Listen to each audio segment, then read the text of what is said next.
जग में सबसे न्यारा। जय भारत माँ, जय गीता माँ, जय भारत माँ, जय गीता माँ। भारतीय संस्कृति का वैभव जग में सबसे न्यारा। ज्ञान और विज्ञान यहीं से सबने पाया सारा, सबने पाया सारा। कुछ भूलों से हारा, फिर से जीते देश हमारा। गीता परिवार हमारा, गीता परिवार हमारा। जय भारत माँ, जय गीता माँ, जय भारत माँ, जय गीता माँ।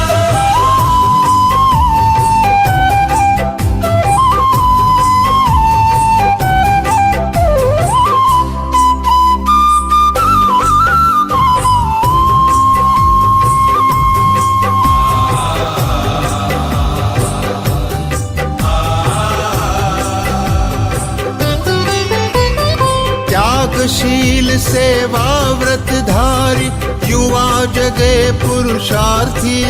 जय भारत माँ, जय गीता माँ, जय भारत माँ, जय गीता माँ। त्यागशील सेवा व्रतधारी युवा जगे पुरुषार्थी। वैज्ञानिकता विनय सभ्यता स्वभाव हो निस्वार्थी, स्वभाव हो निस्वार्थी। देशभक्ति में तेजस्वी हो फिर समाज यह सारा। गीता परिवार हमारा, गीता परिवार हमारा। जय भारत माँ, जय गीता माँ, जय भारत माँ, जय गीता माँ।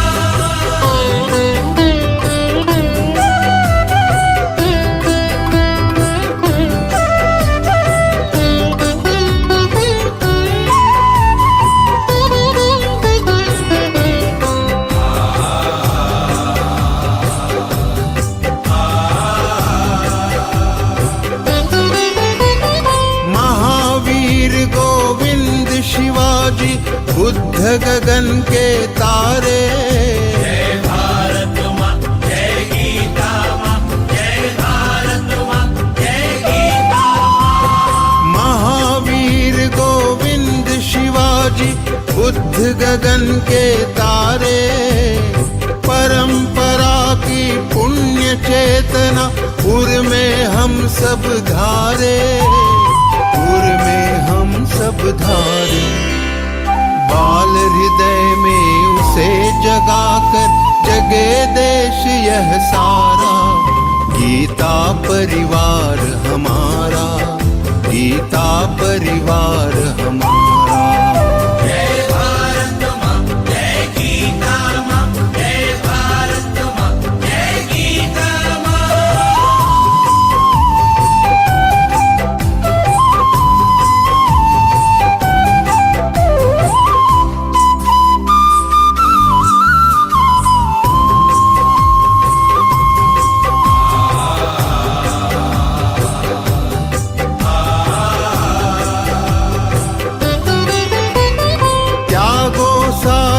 दुर्बलता को राष्ट्र समर्थ बनाओ।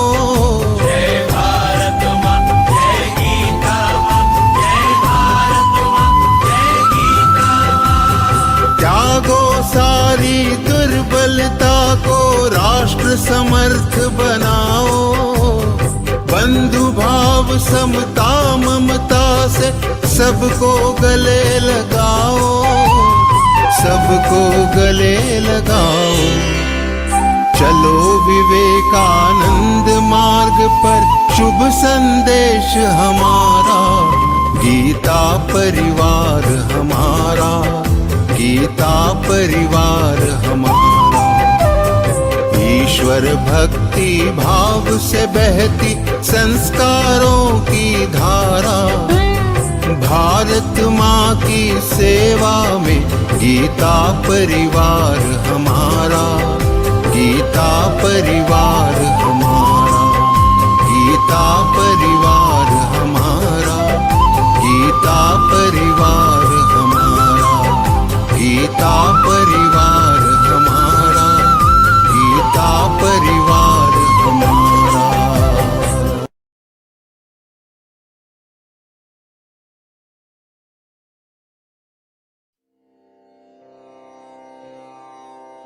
ॐ श्री परमात्मने नमः। ॐ श्री परमात्मने नमः। श्रीमद्भगवद्गीता श्रीमद्भगवद्गीता अथ पञ्चमोऽध्यायः। अथ पञ्चमोऽध्यायः। अर्जुन उवाच अर्जुन उवाच सन्न्यासं कर्मणां कृष्ण सन्न्यासं कर्मणां कृष्ण पुनर्योगं च शंससि पुनर्योगं च शंससि यच्छ्रेय एतयोरेकन् यच्छ्रेय एतयोरेकन् तन्मे ब्रूहि सुनिश्चितम्। तन्मे ब्रूहि सुनिश्चितम्। श्रीभगवानुवाच श्रीभगवानुवाच सन्न्यासः कर्मयोगश्च सन्न्यासः कर्मयोगश्च निःश्रेयसकरावुभौ निःश्रेयसकरावुभौ तयोस्तु कर्मसन्न्यासात् तयोस्तु कर्मसन्न्यासात् कर्मयोगो विशिष्यते। कर्मयोगो विशिष्यते। ज्ञेयः स नित्यसन्न्यासी ज्ञेयः स नित्यसन्न्यासी यो न द्वेष्टि न काङ्क्षति यो न द्वेष्टि न काङ्क्षति निर्द्वन्द्वो हि महाबाहो निर्द्वन्द्वो हि महाबाहो सुखं बन्धात् प्रमुच्यते सुखं बन्धात् प्रमुच्यते।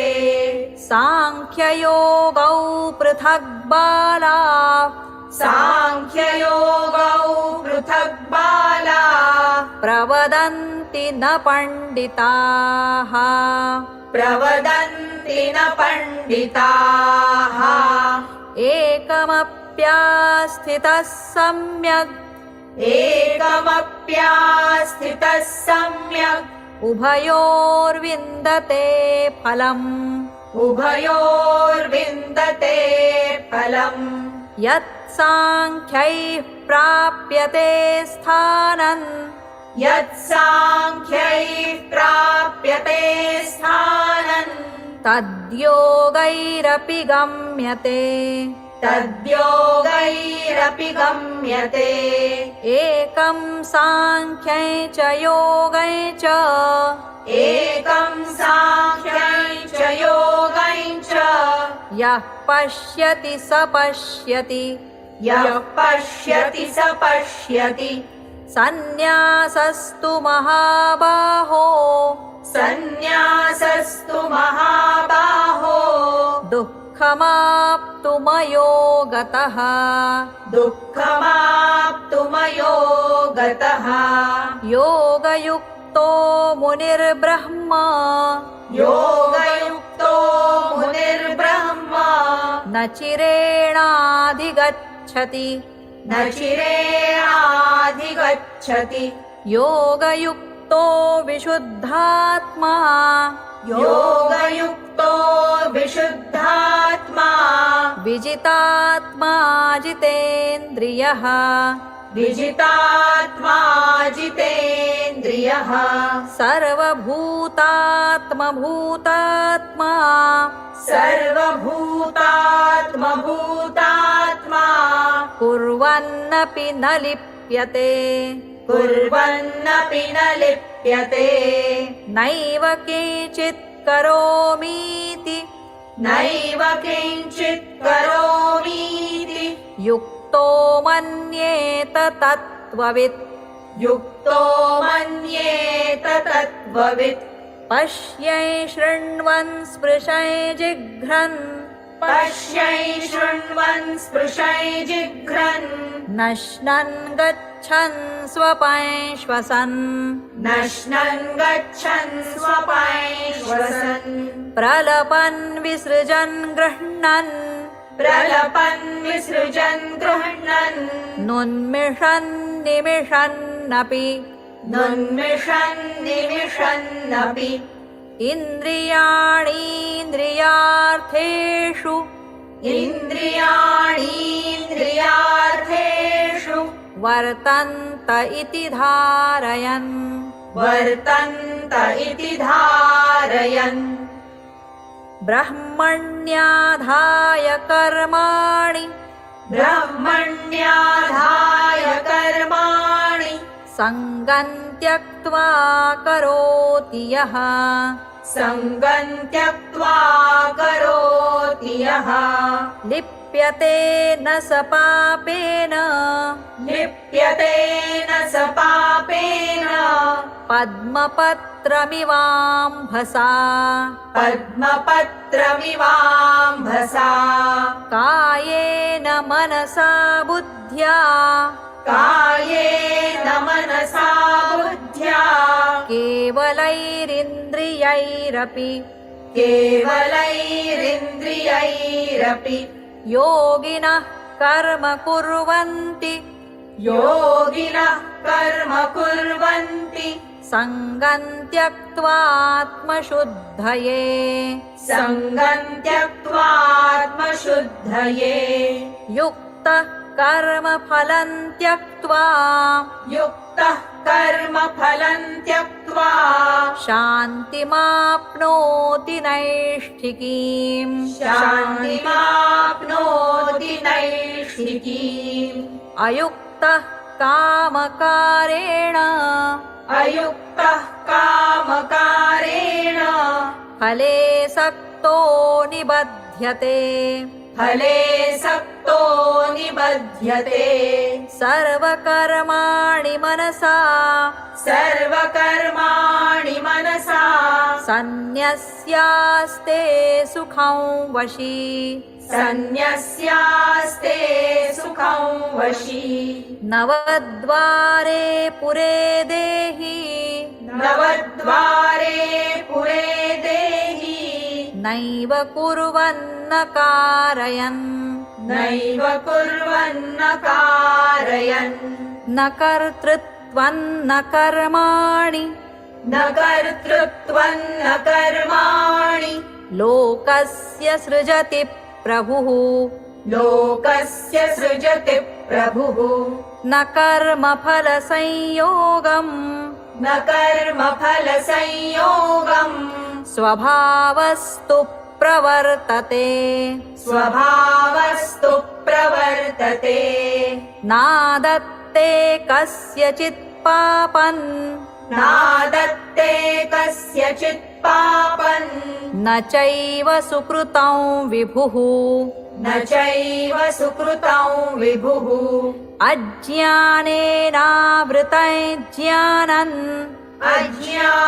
अज्ञानेनावृतं ज्ञानन् तेन मुह्यन्ति जन्तवः तेन मुह्यन्ति जन्तवः ज्ञानेन तु तदज्ञानै ज्ञानेन तु तदज्ञानै येषान्नाशितमात्मनः येषान्नाशितमात्मनः तेषामादित्यवज्ञानम् तेषामादित्यवज्ञानम् प्रकाशयति तत्परम् प्रकाशयति तत्परम् तद्बुद्धयस्तदात्मानस् तन्निष्ठास्तत्परायणाः तन्निष्ठास्तत्परायणाः गच्छन्त्य पुनरावृत्ति गच्छन्त्य पुनरावृत्ते ज्ञाननिर्धूतकल्मषाः ज्ञाननिर्धूतकल्मषाः विद्याविनयसम्पन्ने विद्याविनयसम्पन्ने ब्राह्मणे गविहस्तिनि ब्राह्मणे गविहस्तिनि शुनि चैव श्वपाके च शुनि चैव श्वपाके च पण्डिताः समदर्शिनः पण्डिताः समदर्शिनः इहैव तैर्जितः सर्गो इहैव तैर्जितः सर्गो येषां साम्ये स्थितं मनः येषां साम्ये स्थितं मनः निर्दोषं हि समं ब्रह्म निर्दोषं हि समं ब्रह्म तस्माद् ब्रह्मणि ते स्थिताः तस्माद् ब्रह्मणि ते स्थिताः न प्रहृष्येत् प्रियं प्राप्य न प्रहृष्येत् प्रियं प्राप्य नो द्विजेत् प्राप्य चाप्रियम् नो द्विजेत् प्राप्य चाप्रियम् स्थिरबुद्धिरसम्मूढो स्थिरबुद्धिरसम्मूढो ब्रह्मविद् ब्रह्मणि स्थितः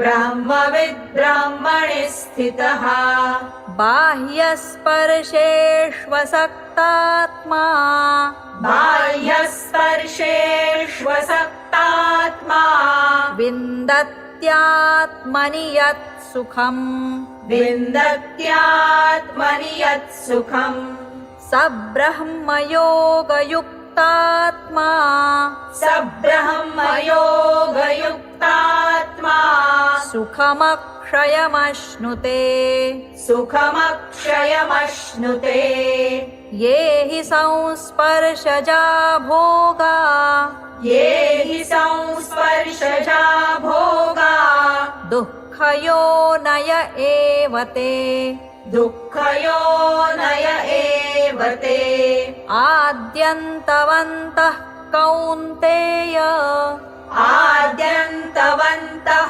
कौन्तेय न तेषु रमते बुधः न तेषु रमते बुधः शक्नोति हैव यः सोढुम् शक्नोति हैव यः सोढुम् प्राक्शरीरविमोक्षणात् प्राक्शरीरविमोक्षणात् कामक्रोधोद्भवं वेगम् कामक्रोधोद्भवं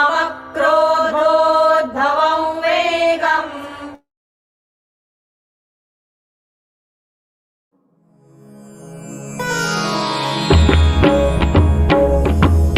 श्री गुरुचरण सरोज रज निज मनु मुकुरु सुधारी बरनौ रघुवर विमल जसु जोदायक फलचारी बुद्धिहीन तनु जानिके सुमिरौ पवन कुमार बल बुद्धि विद्या देहु मोहि हरहु कलेस विकार।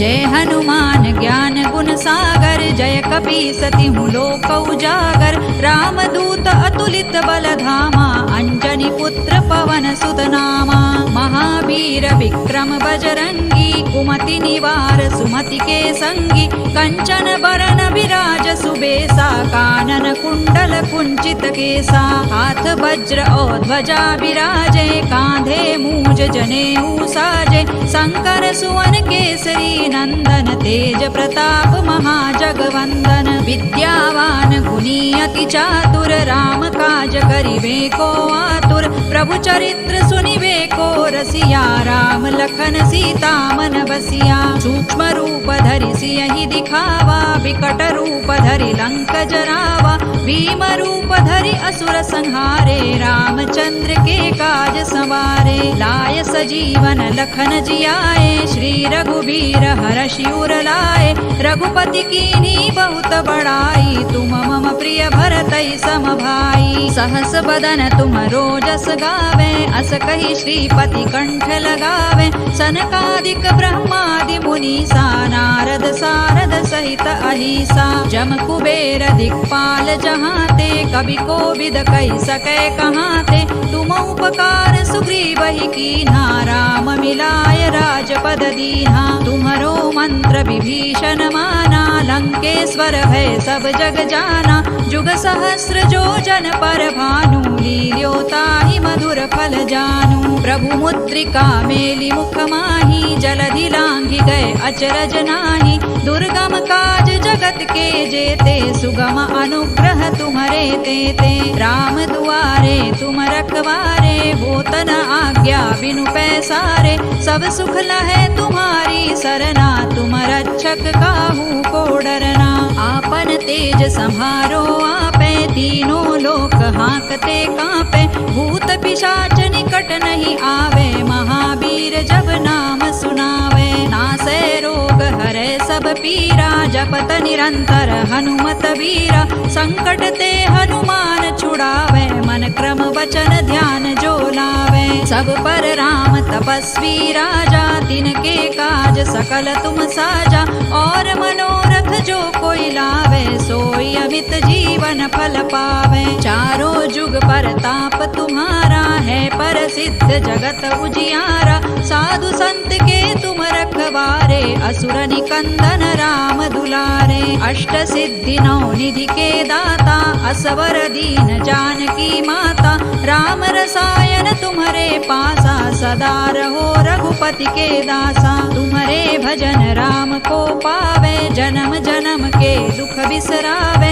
अंत काल रघुबर पुर जाई, जहाँ जन्म हरि भक्त कहाई। और देवता चित्तन धरई, हनुमत से सर्व सुख करई। संकट कटे मिटे सब पीरा, जो सुमिरे हनुमत बलबीरा। जय जय जय हनुमान गोसाई, कृपा करहु गुरुदेव की नाई। जो सत बार पाठ कर कोई, छूट ही बंदी महासुख होई। जो यह पढ़े हनुमान चालीसा, होय सिद्धि साखी गौरीसा। तुलसीदास सदा हरि चेरा, कीजय नाथ हृदय महडेरा। पवन तनय संकट हरन, मंगल मूरति रूप। राम लखन सीता सहित, हृदय बसहु सुर भूप। सियावर रामचंद्र की जय, पवन सुत हनुमान की जय। उमापति महादेव की।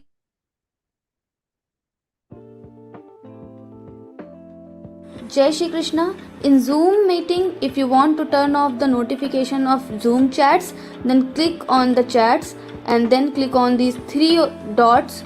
Turn off notifications, click on that. Click on the mute option and now chats notification will not disturb you. Jai Shri Krishna.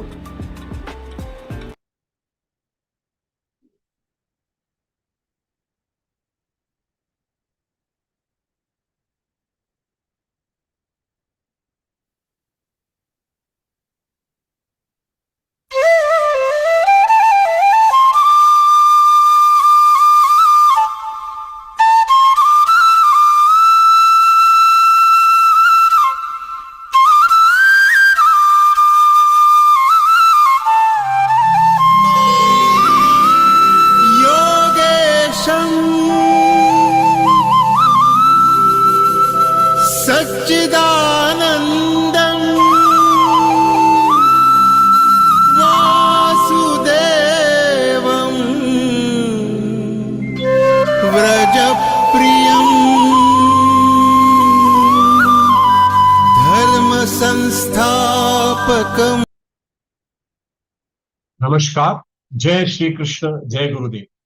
A very warm and heartfelt welcome to all our revered Geeta sadhaks joining us today for the Vivachan session on chapter 5 of Śrīmad-Bhagavadgītā. Karma Sannyasa Yoga. At the very outset, let us bow in reverence at the lotus feet of Yogeshwar Bhagavan Shri Krishna and Param Pujya Swami Govindev Giriji Maharaj, and who will guide us on the path of self-knowledge and righteous action. सर्वोपनिषदो गावो दुग्धा गोपालनंदनः पार्थो वत्स सुधीर्भोक्ता दुग्धम गीतामृतम महत्. To prepare our minds to receive the nectar of the Bhagavad Gita, let us begin today's session with the prayer.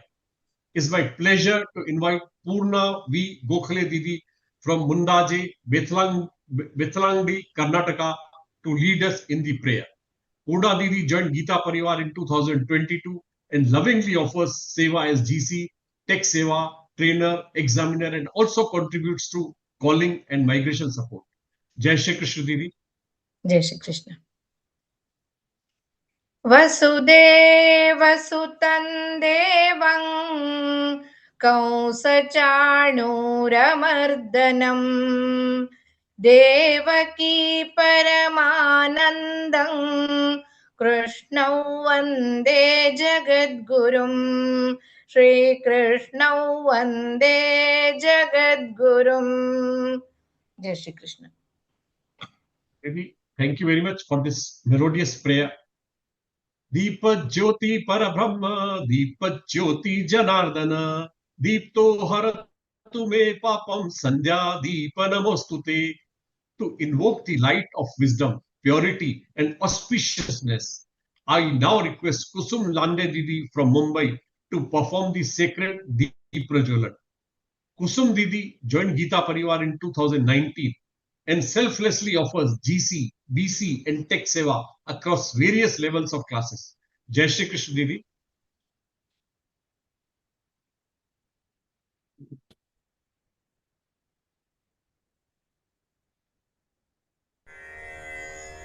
निषिद्धैरप्येभिर्लुलितमकरन्दो मधुकरैः करैरिन्दोरन्तश्छुरित इव सम्भिन्नमुकुलः विधत्तां सिद्धिन्नो नयनसुभगामस्य सदसः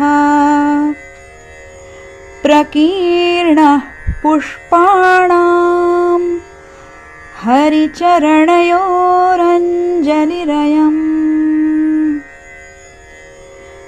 शरदिन्दुनिभां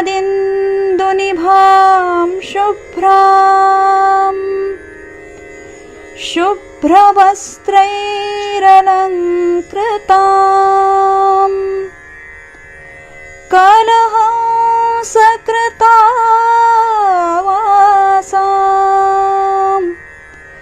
वरदां शारदां नुमः वरदां शारदां नुमः. Didi, thank you very much for this beautiful Vigraha Darshan and the lamplight. The Om has blessed all of us and also this session. Yoga Yukto Vishuddhatma Vijittatma Jitendriyaha Sarva Bhutatma Bhutatma Kurvannapi Nanishtyate. Respected Geeta Sadhaks, as you continue a study of the Gita in your Gita Santa classes, the Vivechan session helps us understand the deeper meaning and practical application of each shloka. Today, we are truly blessed to have with us respected Vikas Vaidya Bhaiya, who will guide us through the profound wisdom of chapter 5, Karma Sannyasa Yoga. Respected Vikas Vaidya Bhaiya is a mechanical engineer with a postgraduate in business management and is the founder of an IT company based in Pune. Having lived overseas for nearly 12 years and traveled extensively across the world, he brings with him a truly global outlook. He is proficient in several languages, including Hindi, Marathi, English, Indonesian, Malay, and Spanish. Alongside his professional accomplishments, his unwavering devotion to the Bhagavad Gita is deeply inspiring. For the past 5 years, he has been reciting all 18 chapters of the Gita every single day. Within Geeta Pariwar, he serves as senior trainer and also mentoring, training, and new trainers. He actively teaches and delivers Vivachan on the Vishnu Sahasranama through Pune Geeta Pariwar and mentors Geeta Vratis preparing for the prestigious Sringeri Peeth Geeta examination. His dedication to Geeta Sadhana has been recognized at the highest level. He successfully completed the Sringeri Peeth Kanthastha examination and was honored with the first prize by Pujya Jagat Guru Shankaracharya himself. Respected Bhaiya, we extend our heartfelt welcome and eagerly look forward to your enlightening exposition on Chapter 5, Karma Sannyas Yoga. We are confident that your guidance will inspire us to conquer the greatest battlefield of all, the battlefield within. As the saying goes, victory over one's own mind is life's greatest victory. दूसरों की जय से पहले स्वयं पर विजय करें. जय श्री कृष्ण भैया. जय Shri Krishna. Jai Shri Krishna. Thank you so much, Kishore Dada. Last time we discussed on the little before we start Adhyay. Pujya Swami Ji ke charan kamal mein koti koti naman. Prarthana has been done. Last time we discussed slok number 1 to 9 of this Adhyay. And two important shlokas 8 and 9, we did some dhyan also on this. Many of you like that dhyan because it is my conviction that unless we do dhyan on Gita shlokas, we cannot imbibe those in our day-to-day behavior. So doing dhyan on Gita shlokas is a must. We'll try to follow this practice in every session of Gita Vivachan and we'll see how it changes us. We'll definitely experience change in you. So last time what we discussed was slok number 1 to 9.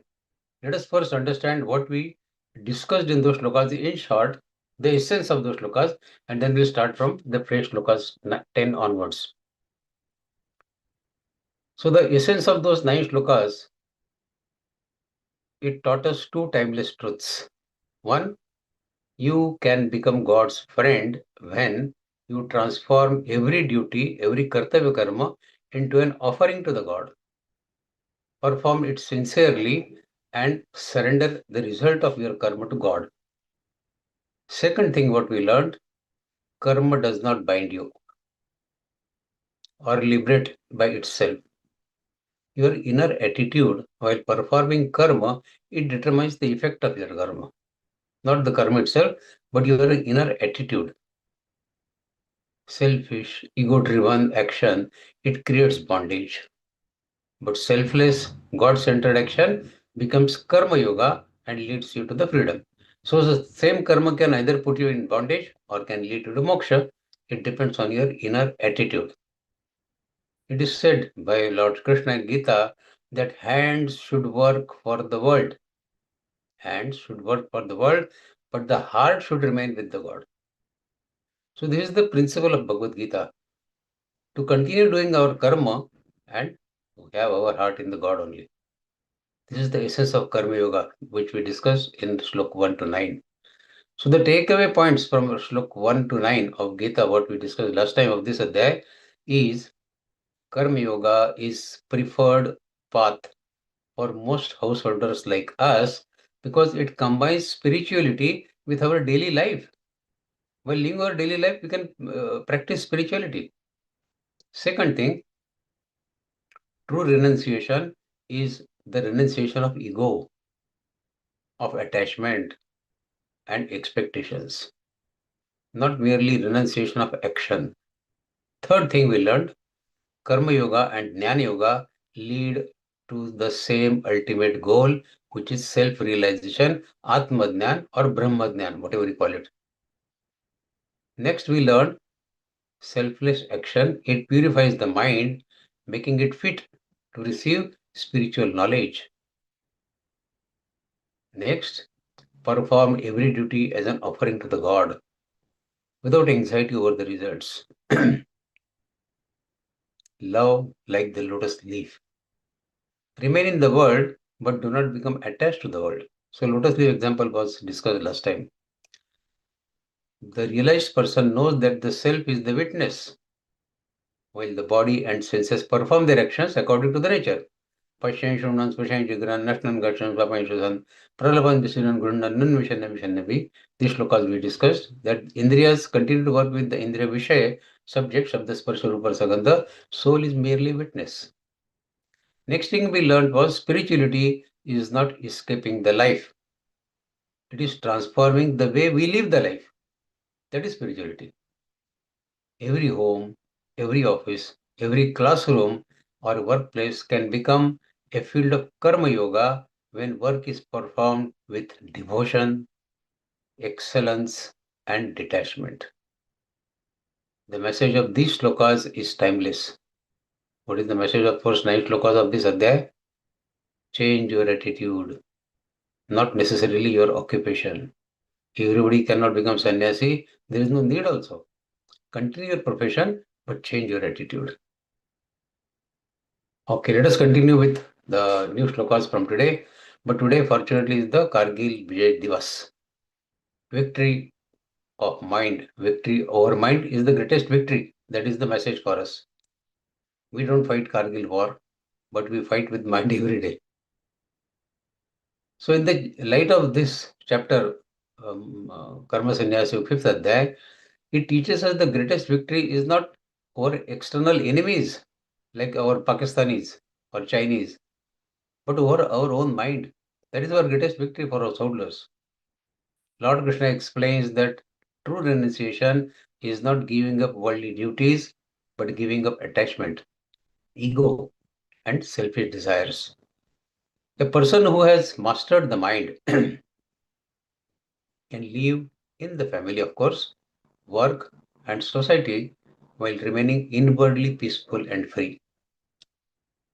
The uncontrolled mind is driven by likes and dislikes, dvandva, desires and anger, praise and criticism. Such a person becomes a slave to the circumstances.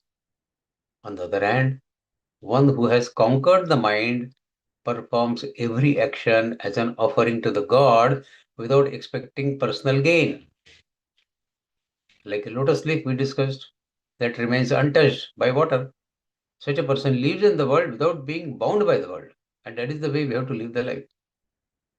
A key sign of victory over mind is equanimity.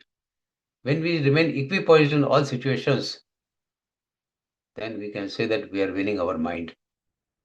Shri Krishna Bhagavan says in this adhyay that the wise remain calm in success and failure, pleasure and pain, honor and insult.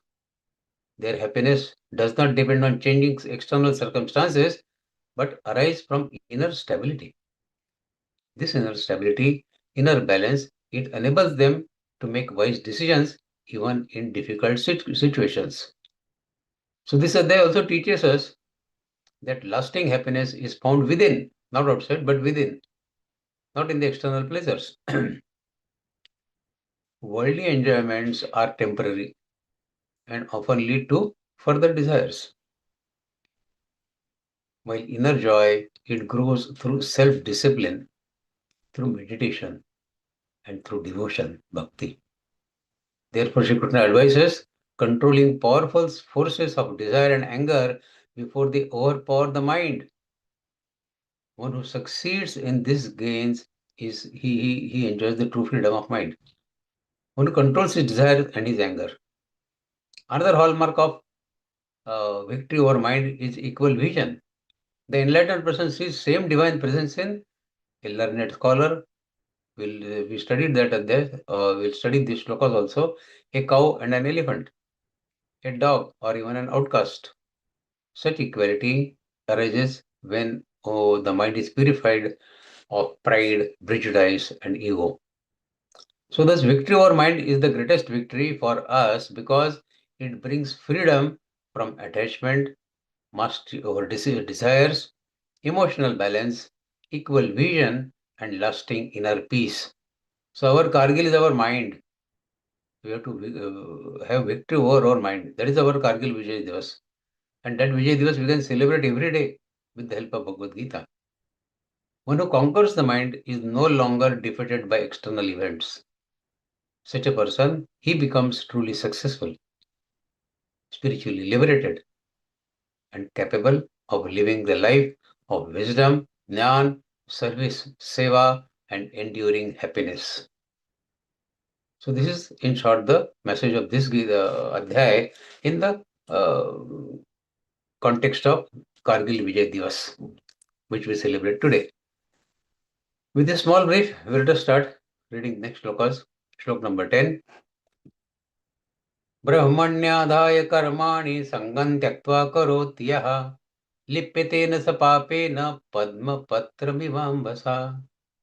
One who performs all actions as an offering to God, giving up attachment to their results, he is not affected by sin or bondage, just as lotus leaf remains untouched by water. Brahman is in Parabrahma, in God, in the Supreme Reality, is Brahmani. Adhaya is offering, dedicating or placing upon, that is Adhaya. Karmani, our karmas, our duties. Sangam, Sangam is attachment. Selfish expectation is Sangam. Tyaktva, to relinquish, to give up, to abandon, is Tyaktva. Karoti, to perform. Yah, Sarvaram in Sanskrit, one who lipite is tainted, is bondage. No, is not. Saha means he, papena, by sin, by impurities created through selfish actions is papena. Padma patram is lotus leaf. Ambasa is water. So Krishna Bhagavan says, one who performs all actions as an offering to the God, giving up the attachment to the results, is not bound by the sin or bondage, just as the lotus leaf remains untouched by water. So this shloka contains one of the most beautiful and practical teaching of Bhagavad Gita. Sri Krishna Bhagavan explains the secret of remaining spiritually free while actively living in the world. Sansar mein rehte hue bhi, how we can be spiritually active. The key lies not in giving up the karma, work, but in changing the attitude with which we work. Shri Krishna Bhagavan says that every action should be offered to Parabrahma, Brahmanyadhaya karmani. This means performing our daily duties with a feeling that they are an act of worship. Whether we are earning a livelihood, caring for our family, studying, teaching, or serving the society, every action can become sacred, divine, when dedicated to God. Brahmanyadhaya karmani. The second requirement is to give up the attachment. Sangam tyaktva. Attachment does not mean loving our family or doing our work sincerely. It means becoming emotionally dependent on the results, constantly worrying about success, constantly craving for praise, constantly feeling broken by the failure. Shri Krishna Bhagavan advises us to give our best effort while living means Leaving, by leaving the outcome of in the God's hands. We should leave it to the God. Perform your karma with full sincerity, full excellence, and leave the outcome in the hands of God. When actions are performed with this attitude, they no longer create karmic bondage. That is the karma siddhanta. Selfish actions, they leave impressions on the mind, leading to pride or guilt or fear or disappointment. Selfless actions, on the other hand, they purify the heart because they are free from ego and possessiveness. Shri Krishna Bhagavan illustrates this with a beautiful example of lotus leaf. He says, although the lotus leaf grows in the muddy water, its leaves remain untouched because water cannot stick to them, neither the mud. Likewise, a karma yogi, he lives in the world, handles money, handles responsibilities, handles relationships and challenges of life, yet he remains inwardly unaffected by attachments and selfishness. So this metaphor of lotus leaf, what God has given in this shloka, is especially relevant for householders like us. Many people mistakenly believe that spirituality requires withdrawing from the worldly life. God says, no, you're wrong. Krishna teaches the opposite. We should live fully engaged in our duties, but avoid allowing worldly success or failure to dominate our inner peace. Imagine a parent raising children with love, not for recognition, but because it is a sacred responsibility. Or a doctor treating patients as a service to God, rather than merely a profession. Such people, they experience deep satisfaction because their work is inspired by devotion instead of ego. They are the Karma Yogis. Gradually, this attitude transforms ordinary life into spiritual practice. Offering seva to our parents, it becomes a spiritual practice. Taking care of family becomes a spiritual practice.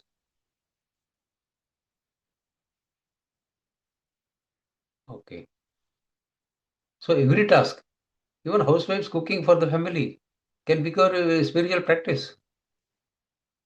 Every task becomes an offering.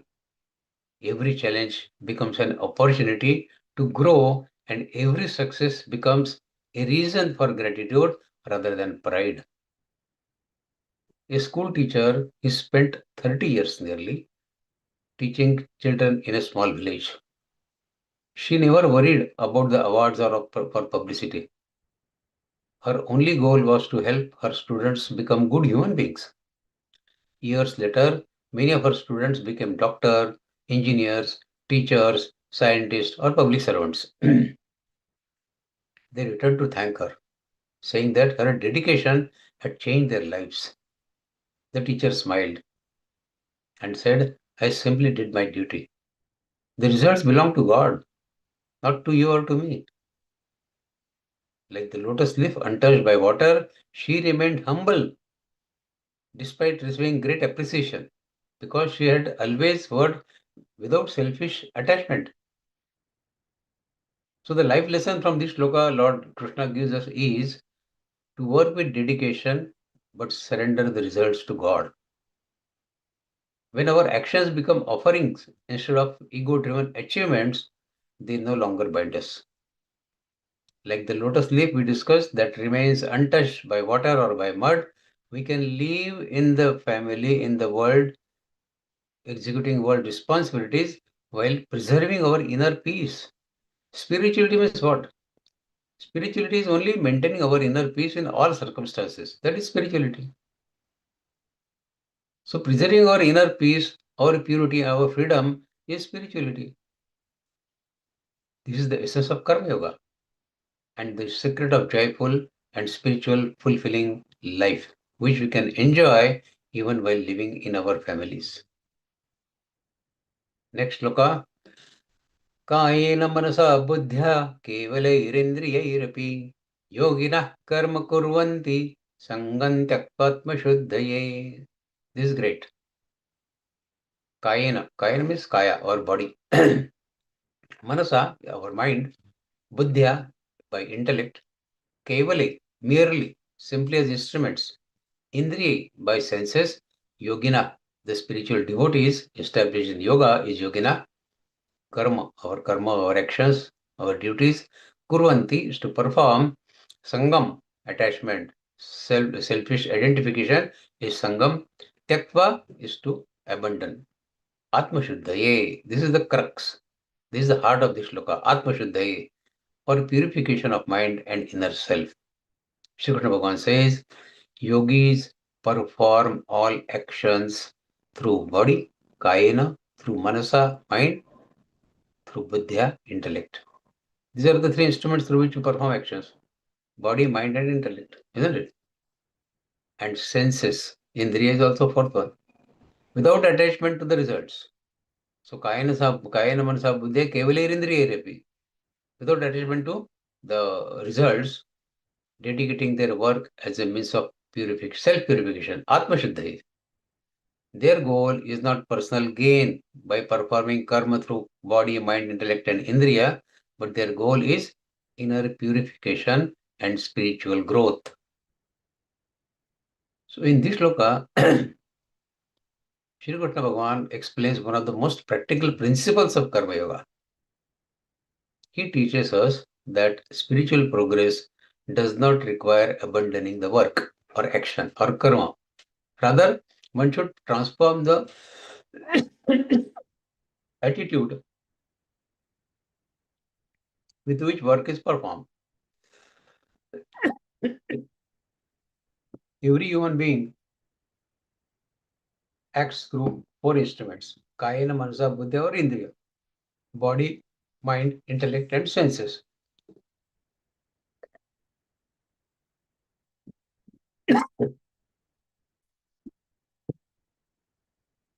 Normally, we are driven by ego and by desire.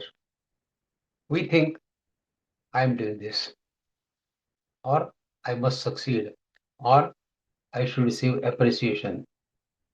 This reward belongs to me. Such thoughts, they create attachment, anxiety, and pride. And of course, disappointment sometimes. The yogi, he functions differently. He still works with full enthusiasm, careful planning, and complete attention, but without egoistic ownership of karma. He doesn't say, I have done it. The body performs the action. The mind remains focused. The intellect makes wise decisions. And the senses gather the information. Eyes they see, ears they hear, nose it smells. Yet the yogi remembers that these are simply instruments given by the God. Same principle we learnt in Shlok 8 and 9. Pasyan, Shravan, Spasyan, Jigran, Nashtan, Kachan, Sapanshadan. All these are the actions of Indriyas with their Indriya Vishaya. Soul is not involved in all this. Yogi knows this perfectly well. The expression Kevala Indriya is significant here. It indicates that the senses and faculties merely perform their natural functions. Eyes they see, ears they hear, hands they work, and the mind thinks. The self remains a silent witness, Sakshi. This understanding gradually weakens the false notion that I am the sole doer. Once we understand these shlokas of Bhagavad Gita, the Kartrutva Bhiman perishes. Shri Krishna Bhagavan also states the purpose of such detached action, Atma Shuddhaya, this is important. Purification of inner being is the purpose of all this detached action. Here, self-purification primarily refers to purification of mind from impurities such as selfishness, anger, greed, jealousy, pride, and excessive attachment. When these are driven out from our mind, then we can say, my Atma is getting Shuddha. Every action that I am performing is for Atma Shuddhaye, not for any personal gains. A pure mind becomes calm, contented, and capable of realizing the self. Impure mind, how can it absorb Atma Jnana?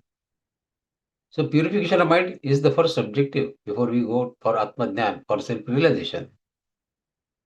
And this way the yogi performs his karmas is for Atma Shuddhaye. This Karma Yoga is not merely a technique for increasing the efficiency or reducing the stress. Its deeper purpose is to prepare the mind for higher spiritual knowledge, Atma Shuddhaye.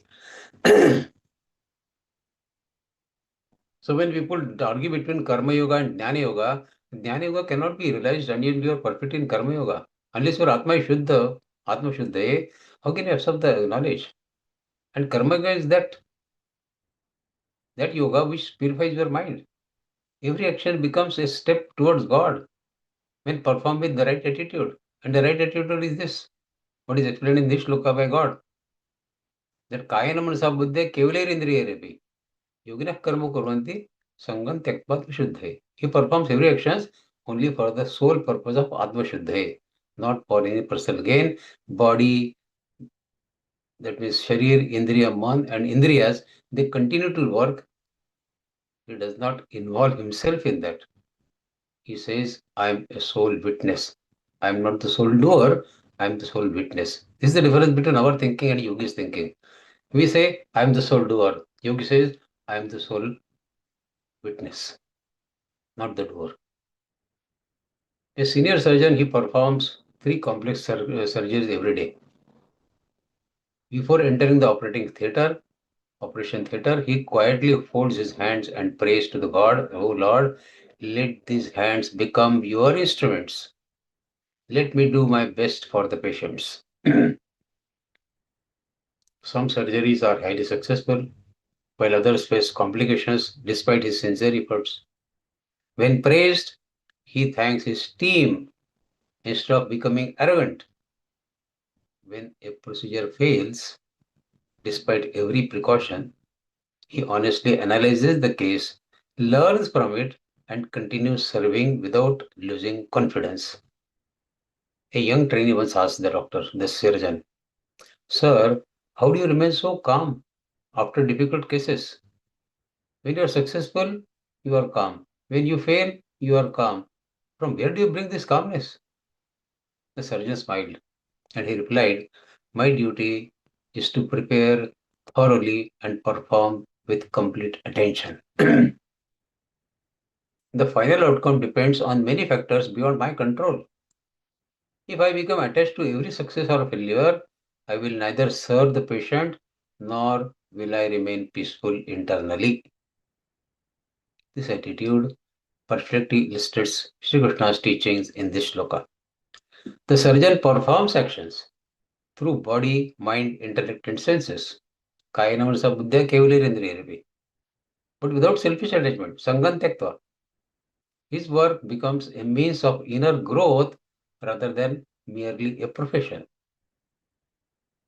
So the life lesson for us from this shloka is most stress in the life arises not from the karma, from the work itself, but from the attachment to the results of karma. Recognition or personal identity. Shri Krishna advises us to work wholeheartedly while surrendering the fruits to God. Whether we are teachers or engineers or homemakers or doctors or students or business owners, every duty can become a spiritual practice when performed selflessly. When actions are done without ego and attachment, they no longer bind us. A businessman can do the business without bondage. That is the miracle of Gita. Businessmen continue to do business. Family people continue to enjoy their family life, no problem, provided they follow this teaching of Bhagavad Gita. Then every karma can become say divine karma, a path to moksha rather than path to bondage. Instead, they purify the mind, cultivate the humility, and prepare themselves for self-realization. This is the essence of karma yoga.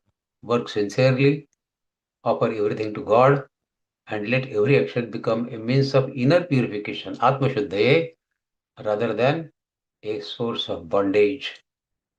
God gives us every day ample opportunities for Atma Shuddhaye, perform karma for Atma Shuddhaye. We perform the same karma for bondage. So whose mistake it is? It is our mistake. God is giving us karma opportunities, many opportunities every day, so that we purify our mind, our heart, Atma Shuddhaye, by performing work in this fashion, what God is explaining in this shloka. But we work other ways and end up in getting bondage instead of getting Atma Shuddhaye. Next shloka. युक्तः कर्मफलं त्यक्त्वा शान्तिमाप्नोति नैष्ठिकीम् अयुक्तः कामकारेण फले सक्तो निबध्यते. Yukta means a person who is united with yoga, disciplined and spiritually integrated. That yoga, yukta. Karma phalam, the results, fruits of your karma, tyaktva, given up, chhod diya, given up the attachment to that karma phala, shantim, peace, tranquility. Apnoti is to attain. Naishtikim, form, permanent, unwavering, that is Naishtikim. Ayukta, one who is not established in yoga. Opposite of Yukta is Ayukta, one who has not become a yogi, who is undisciplined so far. Kama karena is motivated by kamana, by selfish desires. Phale, in the fruits of action. Sakta, attached. Nibadhyate, becomes bound, bondaged. So Krishna Bhagavan says, a person established in karma yoga who renounces attachment to the fruits of actions attains lasting peace. This is the first line. Yukta karma phalam tyaktva shantimapnoti neshtikim. First line. Second line. Ayukta kama karena phalesakto nibaddhate. But one who is not disciplined, that means who is ayukta, driven by selfish desires, kama karena, and attached to the results, becomes bounded by anxiety, disappointment, and the cycle of karma. Karma bondage. Take the birth again. Cannot get rid of cycle of birth and death. So in one shloka, God has given us two options. Either you become yukta or you become ayukta. So in this shloka, Shri Krishna draws a striking contrast between two types of people, yukta and ayukta. Yukta, who lives according to the principles of karma yoga, and ayukta is governed by selfish desires and attachments. The yukta, he performs every duty sincerely, efficiently, wholeheartedly. However, he understands the important truth. He has no control. He has control over his efforts, but he has no control over the final outcome of his efforts. Therefore, after putting in his best efforts, he mentally offers the results to the God. God, I have done my best. Now the result sits in your hand. And accepts whatever comes with equanimity, whether it is pleasure or pain, whatever. Shri Krishna does not ask us to give up action or ambition. You should be ambitious, of course, why not? Instead, he asks us to give up attachment to the result of karma. There is a significant difference between working for excellence and being emotionally dependent on success. A karma yogi, he strives for excellence because it is his duty and an offering to the divine. He does not measure his worth by the outcome. And this mental attitude has to be prepared by the yogi before he starts performing the karma. That whatever is the result of my karma, whether favorable or unfavorable, whether pleasure or pain or happy or unhappy, favorable, unfavorable, whatever, I will remain equipoised in both the situations. I will not allow the result of karma to affect my mental peace. This equanimity is to be prepared mentally before starting the karma, not after you have the karma result in your hands. Because when the result is already in your hand, how can we remain equipoised? You understand what is good or what is bad, what is happy or what is sad, isn't it? Only a person who is either arrogant or who is mentally retarded, he only cannot distinguish what is good or bad or what is happy or sad. So we need to prepare mentally ourselves for this equanimity before we start the karma. That whatever is the result, I will not allow that result to disturb my mental peace.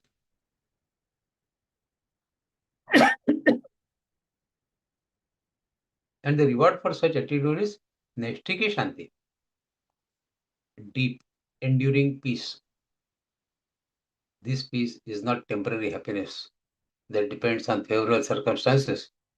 It is an inner stability that remains even during success and failure, praise and criticism, because he is already prepared for it mentally before he started the work, gain or loss.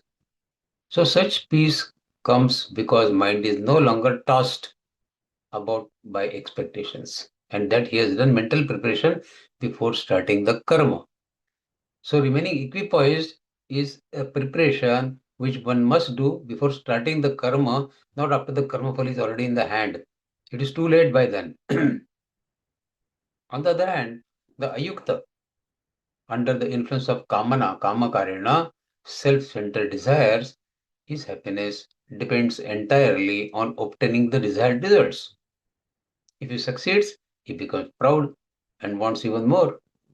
But if he fails, he becomes frustrated, disappointed, angry, depressed.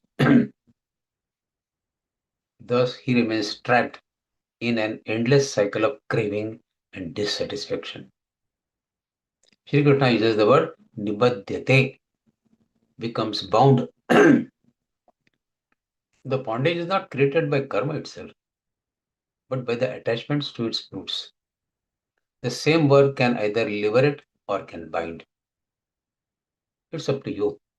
As I said, God gives us enough opportunities every day, every single day, to perform karma in such a fashion that we convert into a karma leading us towards liberation, towards moksha. But we, with our little intellect, without knowledge of Gita, we keep performing karma which keeps us under repeated bondages. So we become ayukta. People who have understood Gita, they become yukta. Now we are understanding Gita. So we should shift now from become ayukta to yukta, isn't it? So it arises from performing one's duty with sincerity while remaining free from possessiveness over the outcome. Then we become ayukta, or rather yukta. Thus, Karma Yoga transforms ordinary work into spiritual discipline, which Gita teaches us. It allows a person to remain productive without becoming mentally exhausted, ambitious without becoming greedy.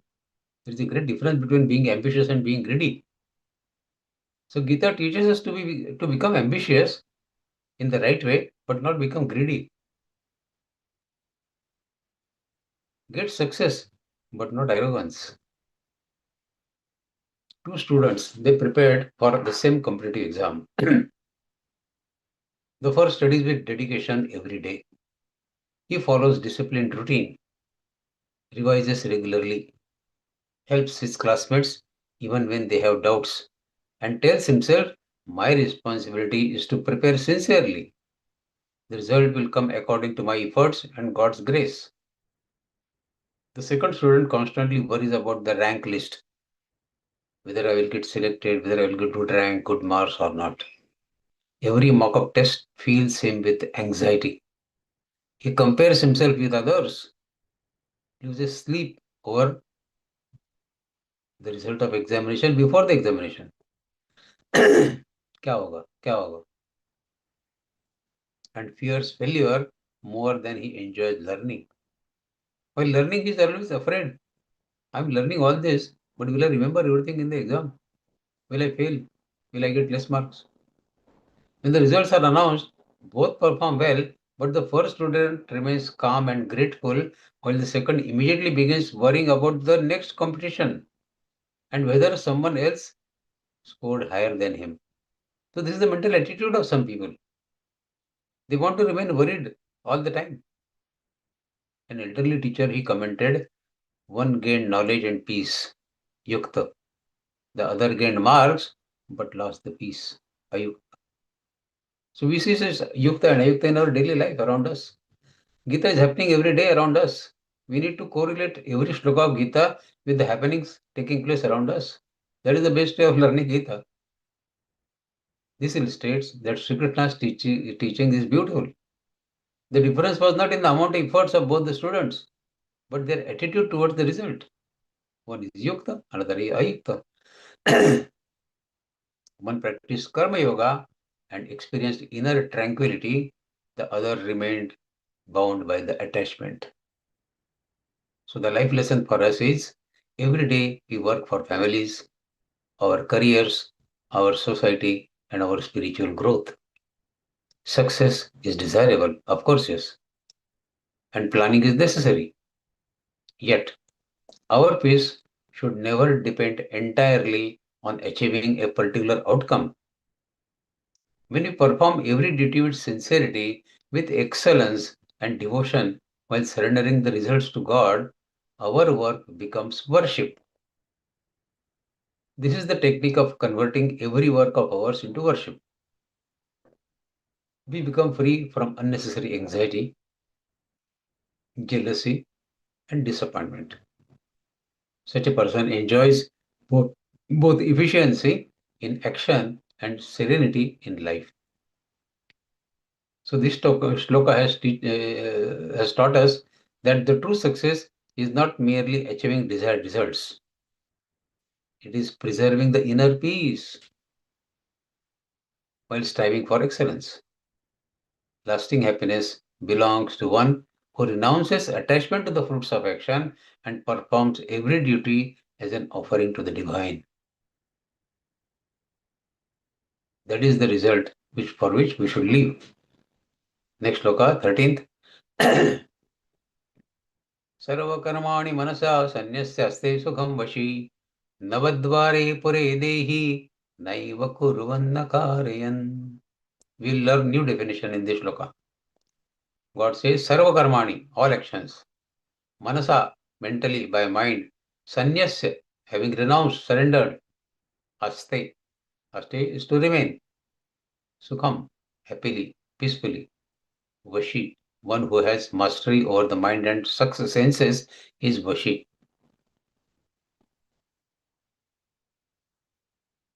Navadvare. This is a new definition we'll learn. Having 9 gates. Now, what is that? Having 9 gates, we'll discuss that. Pure. Pure is the city. Like Bhagalpur, Jaipur, Raipur. Pure. That Pure is city. Pur is city. Dehi. Deha and Dehi. Deha is body. Dehi is the soul. Residing in this body is Dehi. We have Deha and Dehi inside it. So that Dehi. Naiva, certainly not. Kurvan, doing, na karayan. Nor causing others to do. God says, the self-controlled person mentally renounces all actions, realizing that the body alone performs them. Sarva karmani manasa sannyasaste sukham vashi. Vashi is self-controlled person. He mentally renounces sarva karmani sannyasya, realizing that body alone performs the karma, work. Dwelling happily in the city of 9 gates. So this soul who is a witness of the karma performed by body, he is a soul witness residing in the city of 9 gates, Navadvarpur. God has given a new name to our body. He says, you are living in Navadvarpur. That is your place of residence. City of 9 gates. 2 plus 2 plus 2, 6, 7 and 2 for the body waste disposal. So 7 plus 9. So this body of 9 gates is Navadvarpur, in which the Dehi resides, the soul resides. So dwelling happily in the city of 9 gates, he neither thinks I am the doer nor causes others to act out of ego. So in this profound shloka, Shri Krishna introduces one of the most beautiful metaphors in Bhagavad-Gītā. The human body as a city with 9 gates, Navadvarpur. He says, you are living in Navadvarpur. Now coming to reality, some of us live in Delhi, some in Mumbai, some in Pune, some in Calcutta. If somebody asks us, we always say, no, I live in Mumbai, or I live in Pune, or I live in Calcutta, or I live in Delhi. Do we ever say, I am Mumbai, I am Pune, I am Kolkata, I am New Delhi? Then why we say I am body? God says you are not body. You are living in this Navadvarpur. You are not Delhi. You are living in Delhi. When you understand this concept in your day-to-day language, why don't you accept it when it comes to spirituality? That you are not living, you are not the body, you are living in the body. So body and you are two different entities. You are living in this Navadvarpur. So these 9 gates are, as I discussed, 2 plus 2 plus 2, 6, 7 and 9. Just as king lives in a well-protected city without personally opening or closing every gate, the Atma, he resides in the body without actually performing physical actions. When the king resides in a city, does he go and close and open the door of his city every day or every time? Never.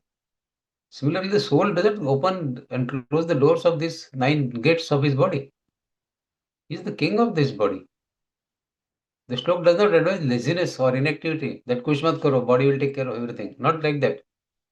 Krishna is teaching us a change in inner attitude, not the outer behavior. The phrase manasa sanyasya means renouncing mentally. Manasa sanyasya. It does not mean abandoning one's family or profession or social responsibilities. Rather, it means giving up the egoistic notion that I alone am the doer. That is sannyasya, manasa sannasya. The wise person understands that actions occur through body, senses, mind, and intellect. Kaya manasa buddhya kevalerindriya, we discussed in the earlier shloka, and the laws of nature, prakriti, sattva, raja, tamo, three gunas of prakriti. The self is either witness or illuminator. The person described here is Vashi. Vashi means one who has mastered his mind and his senses is Vashi. Such mastery does not come overnight. It develops through regular self-discipline, through prayers, through meditation, most important, I love meditation, selfless service, Nishkam Seva, and constant remembrance of God, Namasmaran. Because he has conquered his inner impulses, he performs his duties calmly without being carried away by anger or by greed or by pride or by fear. The word Naiva Kurvanna Karayan. Carefully, it requires careful understanding. Naiva Kurvanna Karayan. What does it mean? Shri Krishna does not mean that such a person literally performs no action. Externally, he may be teaching, he may be farming, he managing a business, or caring for his family, or serving the society. Internally, however, he knows that the body and mind are the instruments through which actions take place. I am only a witness living in the city of 9 gates, soul, Atma. Therefore, he remains free from ego, possessiveness, and anxiety. All of your questions will be taken. Please wait for the end of session. We'll discuss all questions. So this teaching is closely connected with previous shloka that we discussed. Kayanam Savadya Kevalerindriya. In Shlok 11th, Shri Krishna advised performing actions without attachment. Now, in Shlok 12, he said, he described the peace that follows such detachment. Now, in this Shloka 13th, Krishna Bhagavan reveals the deeper wisdom that makes this detachment possible. How to detach? The realization is that true self is not the doer, he is the resident of Navadvarpur, merely witnessing what the city is functioning, how the city is working. This understanding does not reduce our efficiency. On the contrary, it makes a person more effective because the mind is no longer burdened by constant self-concern. मुझे ही सब करना है, मुझे ही करना पड़ रहा है, I am doing it alone. God says, you become a witness, no? Why do you take the burden? Realize that everything is done by Shri, Indriya, Man and Buddhi. You are a witness living in the city of 9 gates, Navadvarpur. Detach yourself from this city.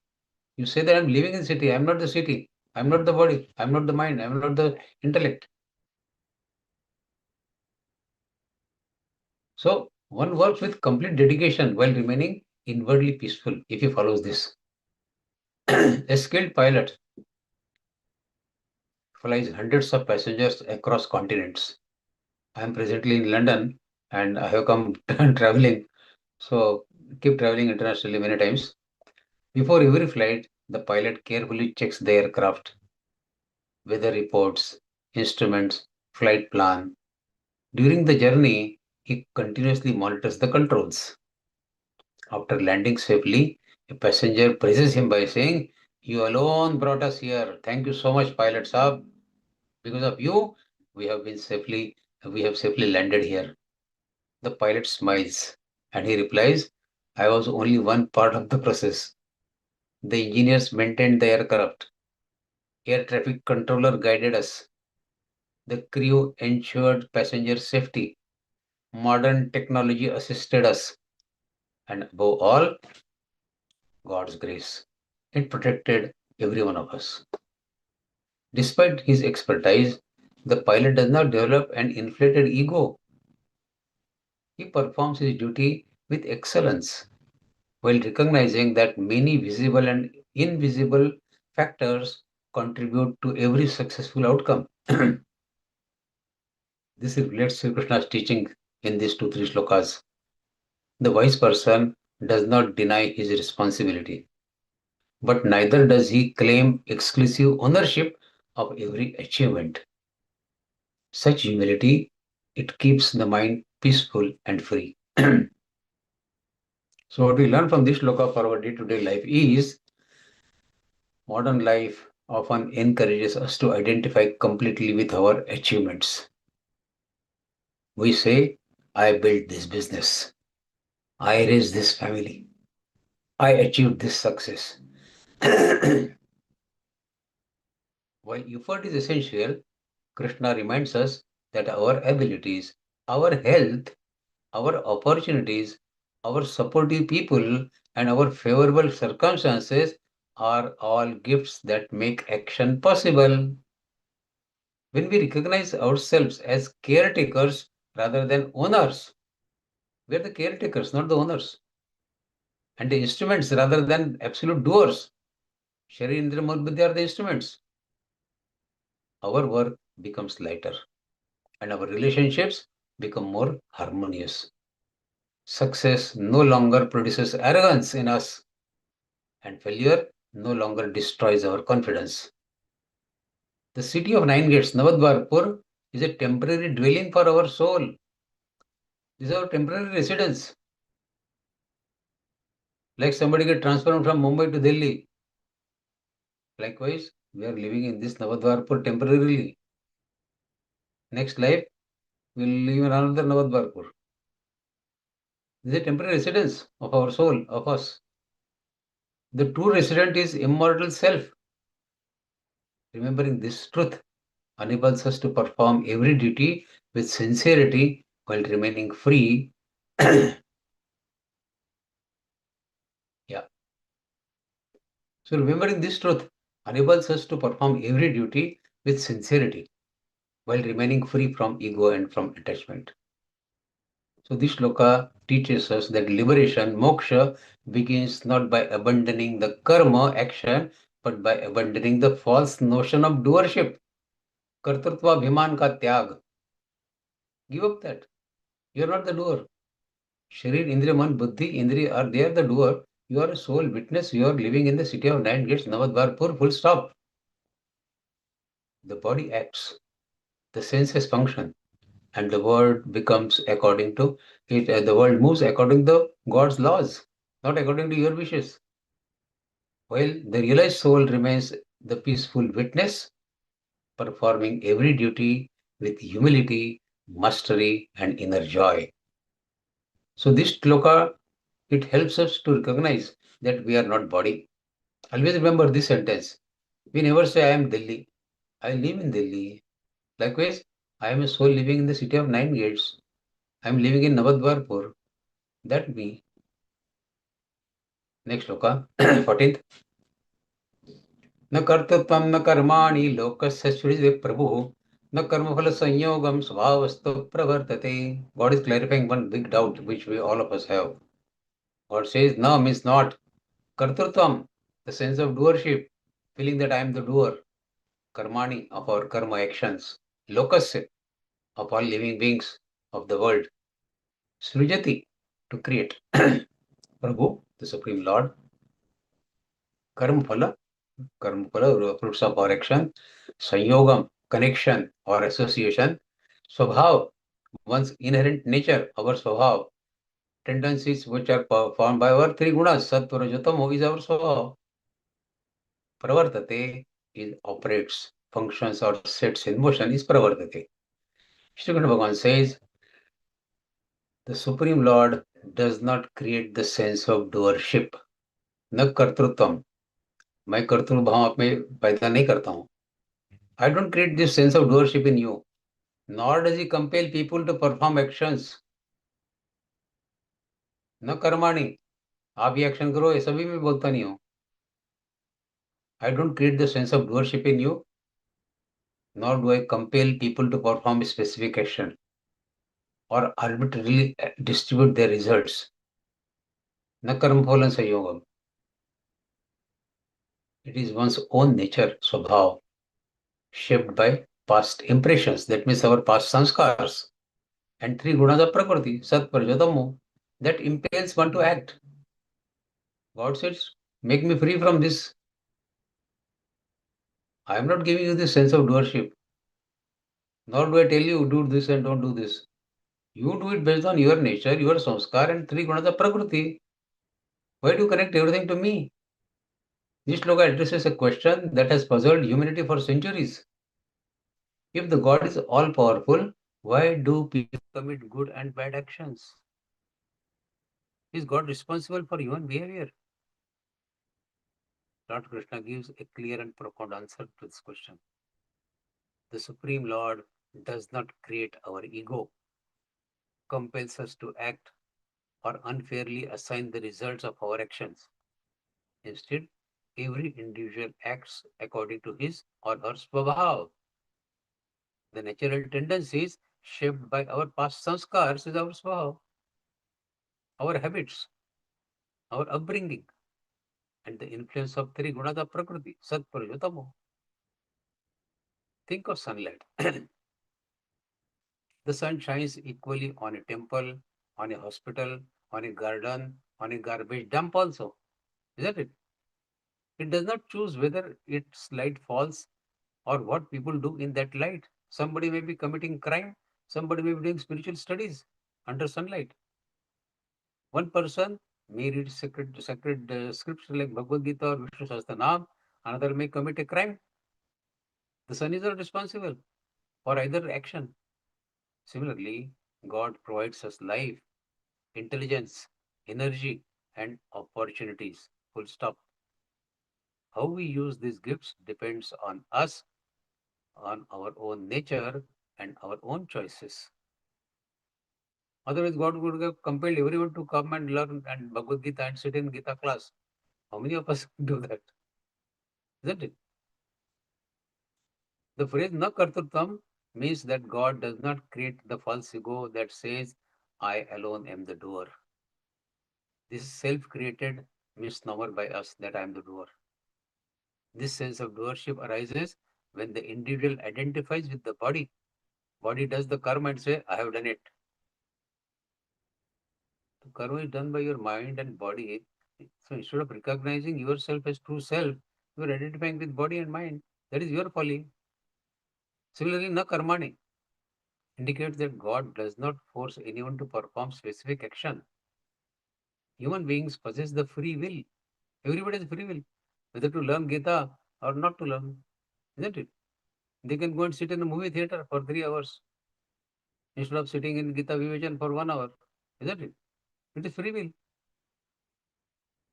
And it depends on their past karma, past samskars, and present circumstances, their upbringing. We have the ability to choose how we respond, and these choices shape our future. We have to make right choices to shape our own future. God says, I'm not involved in this. Don't blame me for your bad results. You choose by your own intellect, by your past sanskars. Why do you blame me for? I'm not creating your karma, your sense of worship, nor do I give you karma phala myself. You choose to perform karma in a specific fashion, with specific intention, and attain that karma phala. Where is my question? My relation is that I'm not connected with it. The statement, third statement, na karma phala sanyogam, teaches us that God does not arbitrarily reward or punish anyone. The law of karma operates impartially for everybody, just as the law of gravity operates without favoritism. Law of gravity operates everywhere same. No? In America, when you throw from top, it falls bottom only. It doesn't go up. In India, it goes down only. It doesn't go up. So everywhere the law of gravity is same. Every action naturally produces the same result, same consequences. Finally, Shri Krishna says, Svahavastu pravartate. It is one's nature that functions. The nature is not fixed forever. Through spiritual practice, self-discipline, good company, and prayer, and selfless service, and study of Bhagavad Gita, Vishnu Sahasranam, a person can gradually transform स्वभाव. ऐसा नहीं कि आपका स्वभाव शुरू से जैसा है वैसा ही रहेगा जिंदगी भर. You can change your स्वभाव. An angry person can become patient.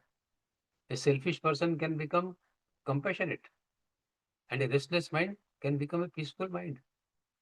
Swabhav can be changed. The Shri Krishna encourages the responsibility rather than blame. He says, you have the opportunity. Don't blame me. You have the opportunity. Instead of asking, why did God make me like this? We should ask, how can I purify myself?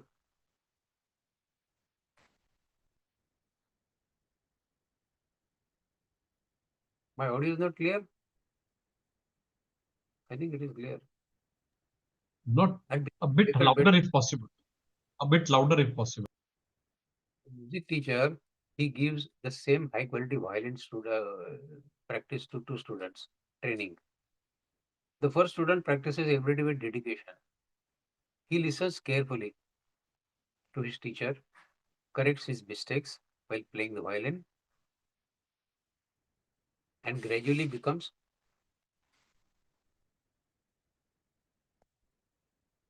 an accomplished musician. The second student, he neglects the practice. He misunderstands the instrument and blames the violin for producing poor music. After a year, the teacher says the violin was the same for both of you. I was the same guide for both of you. The difference was in how each of you used it. Likewise, God gives every person intelligence, abilities, and opportunities. The results differ because individuals cultivate different habits, different attitudes, and different choices. God says, why do you blame me for that? So it is easy to blame God. Is it easy to blame fate, society, or circumstances for our day-to-day problems? Sri Krishna teaches us to take responsibility for our own inner development. While we cannot always control external events, we can certainly shape our character, our attitudes, and our responses in life. Every good habit strengthens our sattva. Every act of kindness becomes our selfishness. Every prayer reduces our ego. Every selfless action purifies our mind. Gradually, our swabhav changes and our actions naturally become nobler day by day.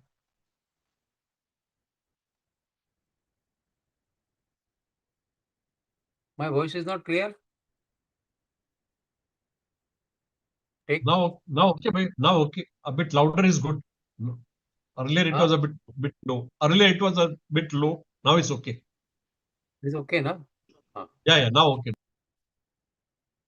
So I'm coming closer to the mic also now. So this shloka also removes the common misunderstanding. Surrendering to God does not mean avoiding responsibility. Rather, it means recognizing God as the source of our existence while taking full responsibility for our thoughts, our words, and our deeds. Why should we blame God for our thoughts, our deeds, and our words? So this shloka teaches us that God is neither the author of our ego nor the cause of our wrong actions. Our present nature shapes our actions. Our swabhav shapes our actions. Our actions shape our future. Therefore, by consciously purifying our mind, our character through karma yoga, devotion, bhakti, and wisdom, jnana, we become fit to experience lasting peace and ultimately realize our divine nature. So, हमारा भविष्य हमारे हाथ में है, isn't it? Okay, next shloka, God further clarifies one important point.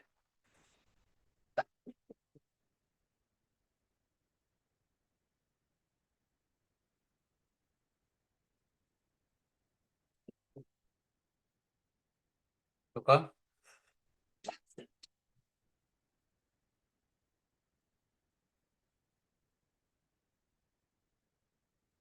न दत्ते कस्यचित् पापं न चैव सुकृतं विभुः अज्ञानेनावृतै ज्ञानं तेन मुह्यन्ति जन्तवः.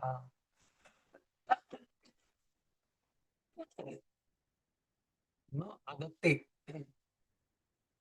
does not take, does not accept. No adatte kasachit of anyone. Papam, our sin, our wrongful actions. Sukrutam, our punya, our virtuous deeds. Vibhu is God. Ajnanina, by ignorance. Avratam is covered.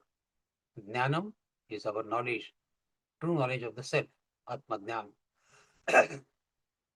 Muyanti becomes deluded or confused. Jantava. Jantava means Jantu. Jantu means all living beings. We are all Jantus, Jantavas. So God says, the all-pervading Supreme Lord, Prabhu, neither accepts, na adatte, or takes up upon himself anyone's sins or merits. सुकृत भी नहीं लेते हैं और दुष्कृत भी नहीं लेते हैं. ना कस्य पाप भी नहीं लेते, पुण्य भी नहीं लेते. ना दत्ते कस्यचित् पापं न चैव सुकृतं विभो. This is the first line. That the Prabhu, the Ishwar, the God, neither accepts or takes upon himself anyone's sins or merits. पाप और पुण्य दोनों लेते नहीं है. अज्ञानेन आवृते ज्ञानं तेन मुह्यन्ति जन्तवः. The true knowledge of self is covered by our ignorance. And because of this ignorance, living beings become deluded, and that's why they suffer. In the earlier shloka, Shri Krishna explained that God is neither the creator of our senses of doership, na kartutam na karmani, lokasya shruti prabhu, that we said in the earlier shloka, or our actions, karmani and kartura bhima, he does not give us. In this shloka, he takes the teaching one step further by clarifying that God is not the collector of our sins and our virtues. Shri कृष्णार्पणमस्तु बोल दिया और God ने सब take over कर लिया, ऐसा नहीं होता है. God says you are under wrong impression. I don't take over your पाप और योर पुण्य. Instead, the real cause of bondage is the ignorance, ajnan. Many people wonder, why does God punish some people and reward others? Shri Krishna answers that God is not a partial judge sitting in heaven, distributing rewards and punishments according to his likes and his dislikes. ऐसे favouritism वहां पे नहीं चलता है.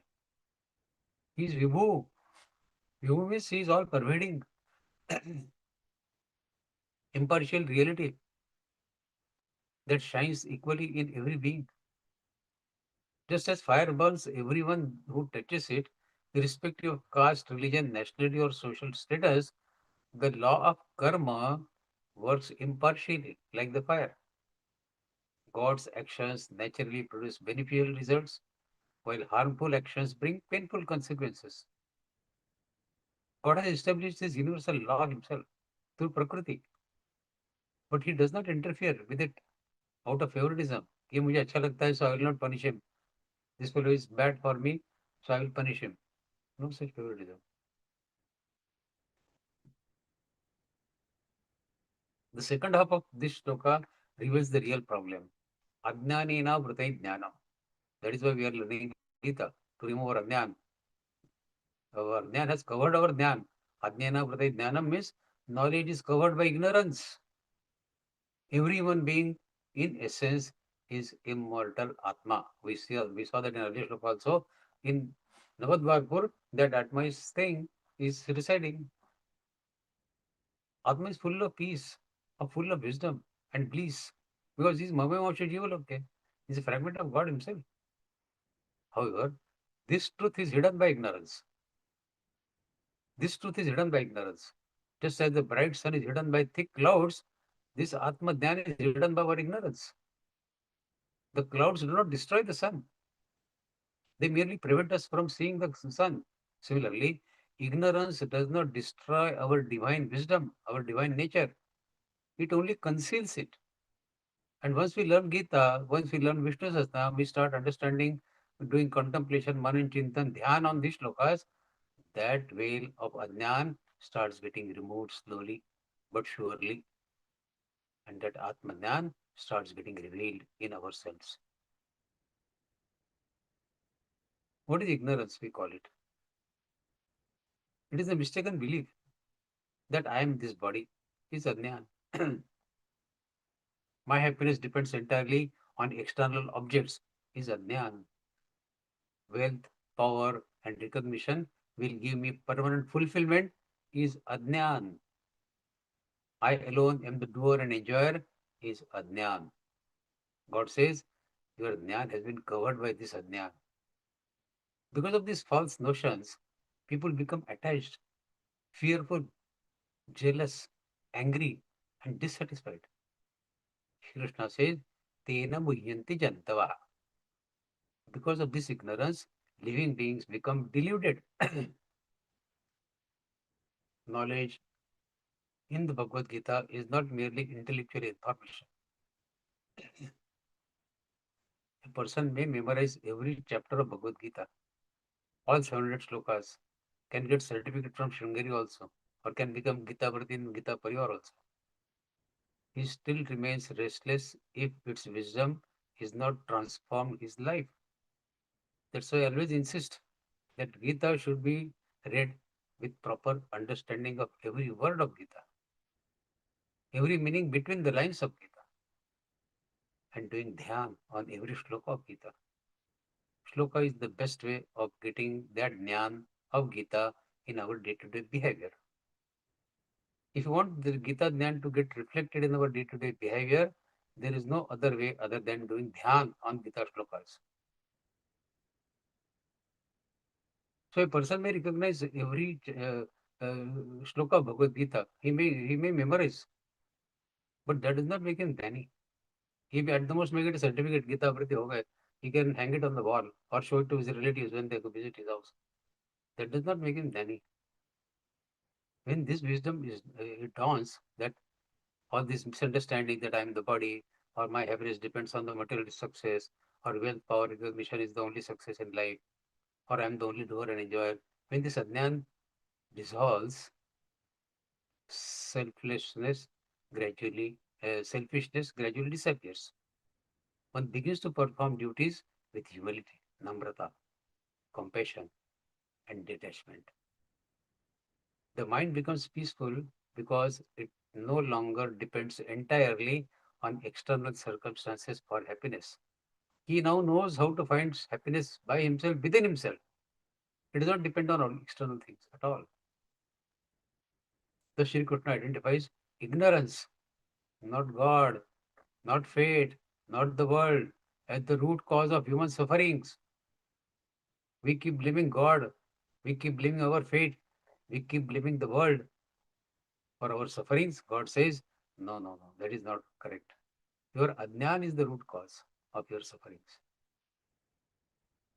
A wealthy businessman, he bought an expensive smartphone with hundreds of advanced features. However, he never read the user manual or learned how to use it properly. Many of us do it. Is it? He used it only for making phone calls and frequently complained, this phone is useless. It does not help me at all. Such an expensive phone, it does not help me at all. One day his young granddaughter, she showed him its features: navigation, health tracking, translation, video calls, online learning, and countless other tools which are available in mobile these days. The businessman laughed and he admitted the phone was never a problem. My ignorance was the problem. My ignorance prevented me from using the phone in the right manner. Similarly, God has given every human being a priceless gift, the divine self, endowed with intelligence, with conscience, and with spiritual potential. But because of ignorance, we identify only with the body, It is our mistake, no? We identify the mind and then we fail to recognize our true nature. Like that businessman was not able to realize the all features of his mobile phone.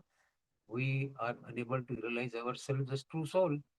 And we realize that we falsely realize ourselves as only body. The problem is not the gift. It is the lack of understanding of the gift from God. God has given his fragment to us. His Ansha has given it to us. We don't recognize that we are that Ansha of God. We identify ourselves with the body which is given to us by Prakriti only and which is going to perish one day.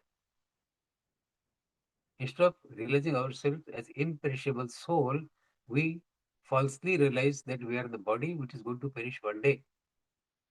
It is our mistake or God's mistake? Why should we blame God for that? It is our adnyan. Adnyanan avrta jnanan.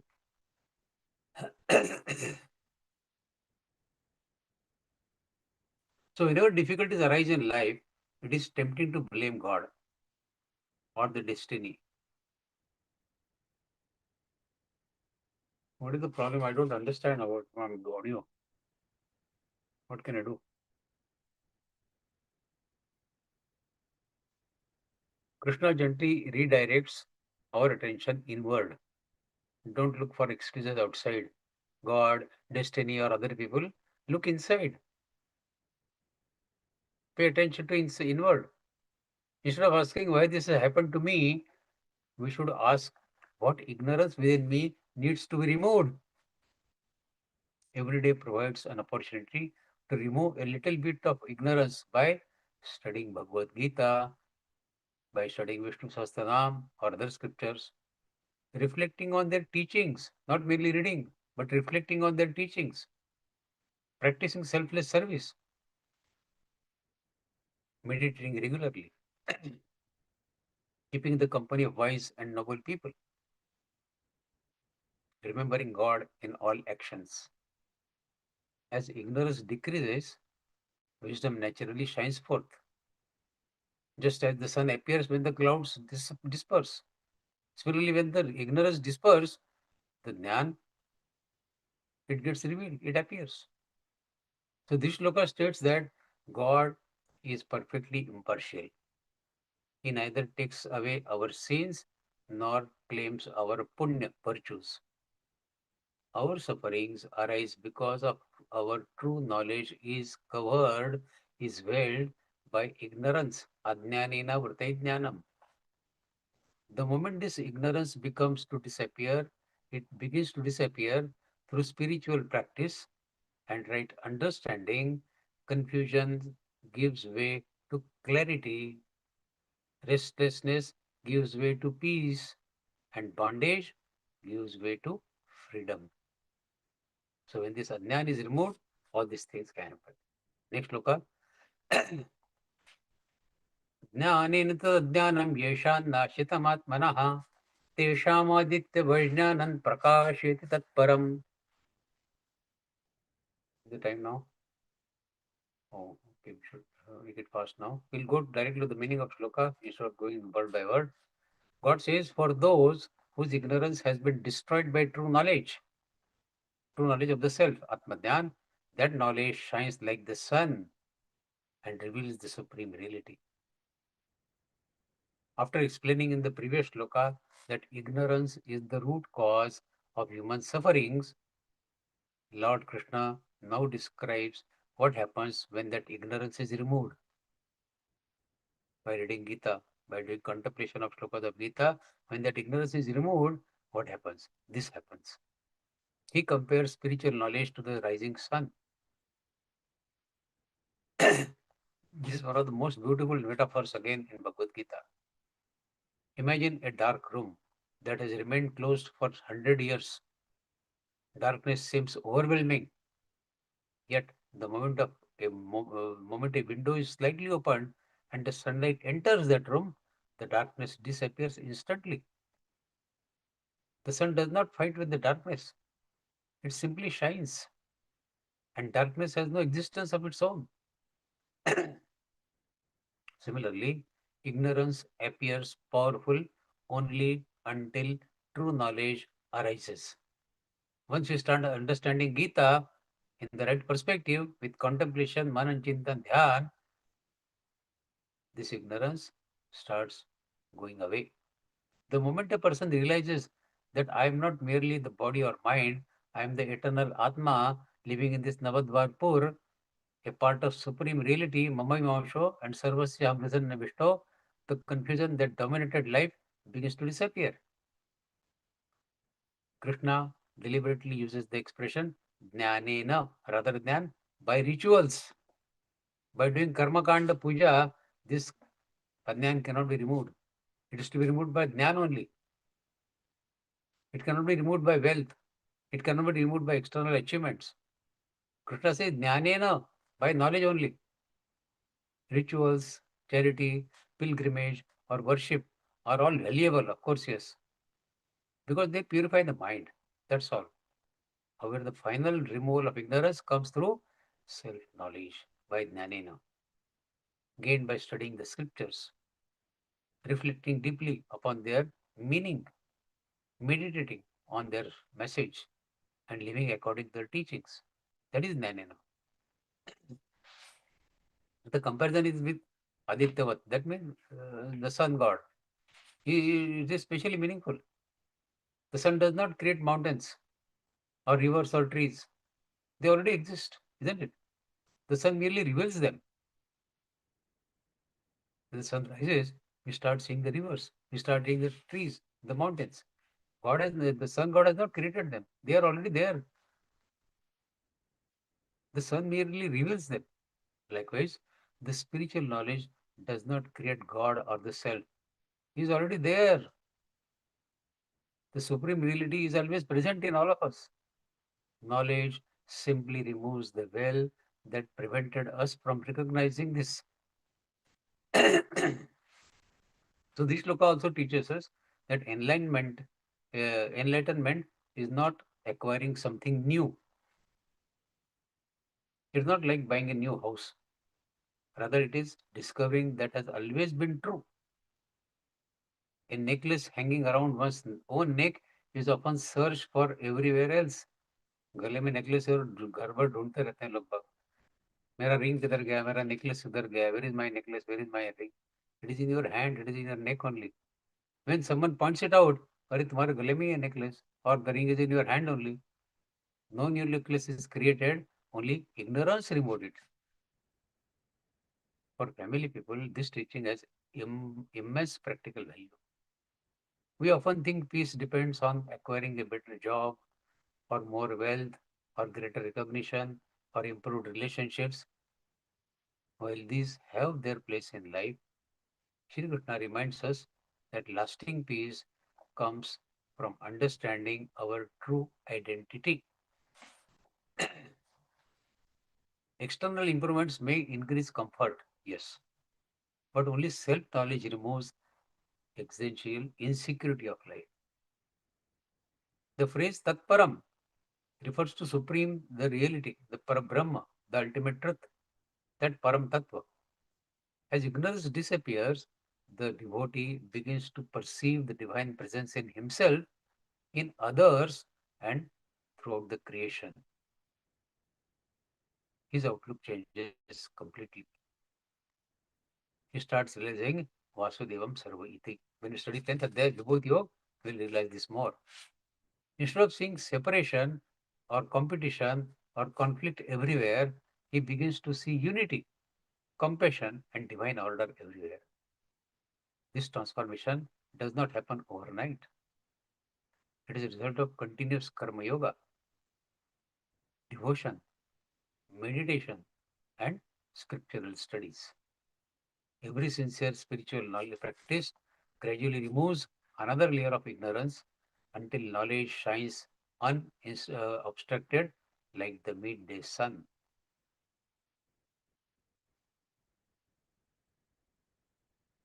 A young woman, okay, those who are not able to listen, can they try on YouTube?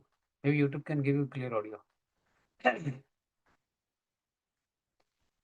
So a young woman was walking through a parking lot late at night. In the dim light, she noticed what appeared to be a large snake lying near her car.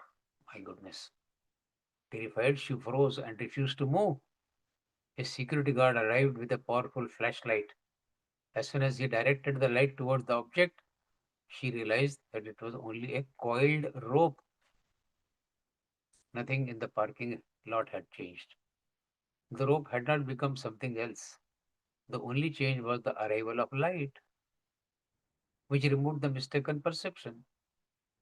The guard smiled and said, "Fear disappeared not because the rope changed, but because you saw it correctly through the light of my torch."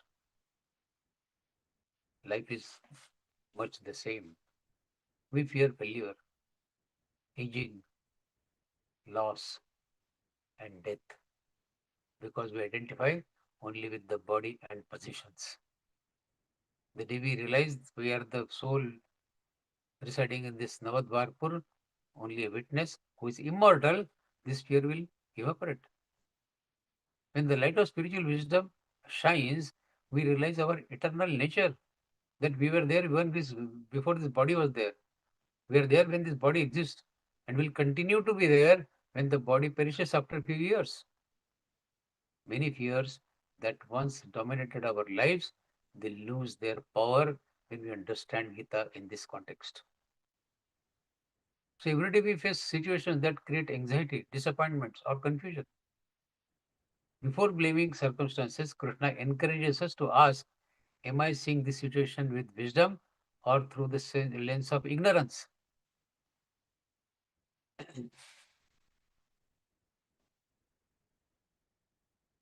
Oh my God.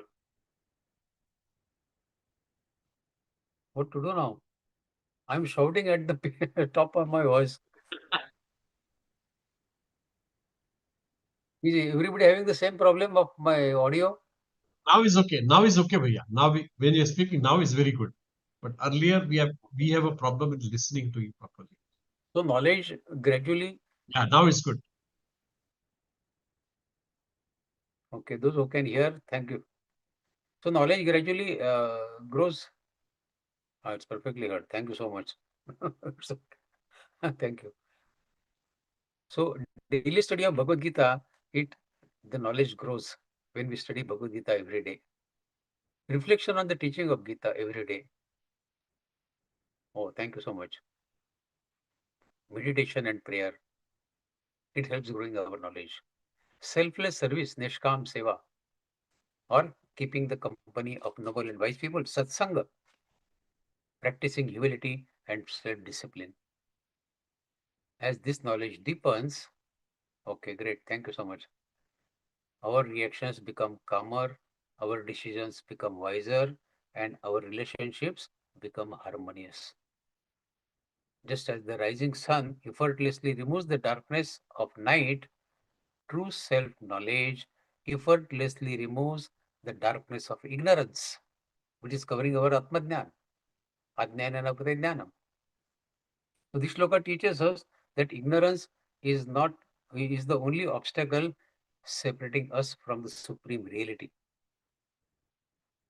When it is destroyed through self-knowledge, the truth shines with the brilliance of sun, revealing our eternal nature. We start realizing our Atma as a fragment of God when this ignorance evaporates and the divine presence everywhere. This illumination brings not only wisdom but also fearlessness, compassion, and unshakable inner peace. We'll take one or two more shlokas, then close the chapter today for the day. Next shloka. तद्बुद्धेस्तात्मानस्तन्निष्ठस्तत्परायणाः गच्छन्ति पुनरावृत्ते ज्ञाननिर्धूतकल्मषाः. Meaning directly, those whose intellect is fixed on the Supreme, Tadbuddhaya,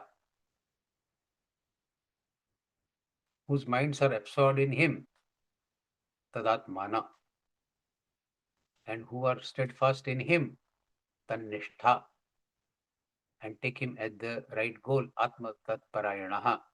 They become purified by knowledge and attain moksha, liberation, never returning to the cycle of birth and death.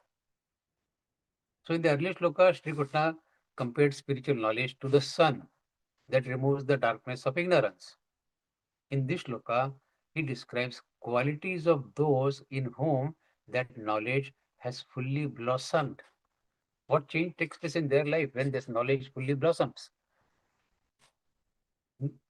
Notice how Shri Krishna repeats the word Tat. That supreme reality means Tat. That means that supreme reality, Tat. He says, Tad Buddhaya.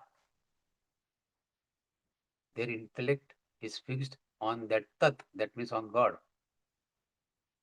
Tadatmanaha. Their mind and heart are absorbed in that Tat, that means that God. Tat Nishtha. They remain steadfast in God. Tat Parayanaha. God is the highest goal and refuge for them. So Tat word has come 4 times. Tat Buddhaya, Tadatmana, Tanishtha, and Tat Parayana. The repetition is deliberate. The repetition is deliberate from Krishna. It emphasizes that spirituality is not merely an intellectual exercise. It involves entire personality, our intellect, our emotions, our determination, and our life's ultimate purpose. That is Tat Buddhya Atmanas Tanishthas Tat Parayana. Many people know about God, but their minds remain absorbed in the worldly anxieties. Many people read Gita, but still they remain absorbed in the material world. Others worship regularly, but lose patience and faith when the difficulties arise in their lives. Krishna speaks of a higher stage where every aspect of life, whether it is sukha or dukkha, life is aligned with the divine. The first quality is tad buddhaya. The intellect guides every decision according to dharma. Instead of asking what will benefit for me, such a person asks what is right, what pleases God, what serves the welfare of all. That is tad buddhaya. Second quality Krishna mentions is tadatmana. Here the mind naturally remembers God while living in performing daily activities. That is tadatmana. This does not mean neglecting family or other work. A mother caring for her child, or a teacher educating the students, or a businessman conducting his business affairs or his honest trade can all remember that they are serving God through their duties. Tadatmana. The third quality is tannishtha, firmness. Spiritual life requires perseverance. There will be period of success and period of failure, joy and sorrow, clarity and confusion. Everything happens in life. A steadfast seeker who is tannishtha, he does not abandon prayer or meditation or righteous conduct simply because circumstances have become difficult for him. He becomes tannishtha. Finally, tat parayana means making God the ultimate destination of life. Attaining God is the sole objective of my life, full stop. That is Tat Parayana. Wealth, health, relationships, or professional achievements are important. Yes, they are. But they are not the life's final objective, the final purpose. They become meaningful when used as means for spiritual growth and for spiritual service. Sri Krishna then says that such people become Jnana Nirdhuta Kalmashaha. Their impurities are completely washed away by knowledge. Their impurities means impurities here refers not only the papa karma sinful actions, but to deeper inner defects like ego is kalmasha, jealousy is a kalmasha, or greed, or hatred, or fear, or attachment is all kalmasha. And one must attain this knowledge, jnana nirbhuta kalmasha. All these impurities are washed away. As the true knowledge grows, these impurities gradually lose their hold on the mind. The reward is apunaravrittim, the state from which there is no return to the cycle of birth and death. That state we attain. This is moksha, isn't it? The highest goal of human life. Even while living in this world, such a person experiences freedom from within because he is no longer bound by ego or by worldly cravings in life. For family people, this shloka teaches us that liberation does not require escaping the society. It requires transforming our priorities so that every action, every relationship, every responsibility becomes connected with the God. That's all. Continue to doing the same way as you're doing now, but make the connection to the God. With that, you will achieve this tad buddha tad manas tad nishta tad parayana. All the four objectives God has created, has said in this shloka.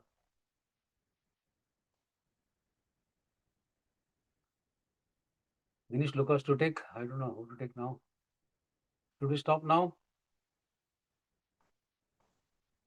Okay, a few more words on this shloka and then we'll stop. A successful As you wish. architect was there. Yeah. He was known for designing beautiful public buildings. Before beginning every project, he would quietly pray, may this building benefit everyone who enters into this building. His employees noticed that he never compromised on honesty, even when shortcuts promised greater profits. He treated workers respectfully, accepted criticism calmly, and shared credit generously. One day, a young engineer asked him, "Sir, what keeps you so balanced despite all the pressures?" The architect replied, "My profession is not my identity."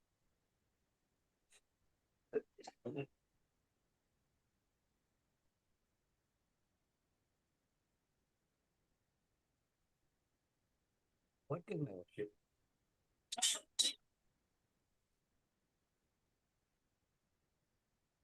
Every drawing I prepare is an offering to the God.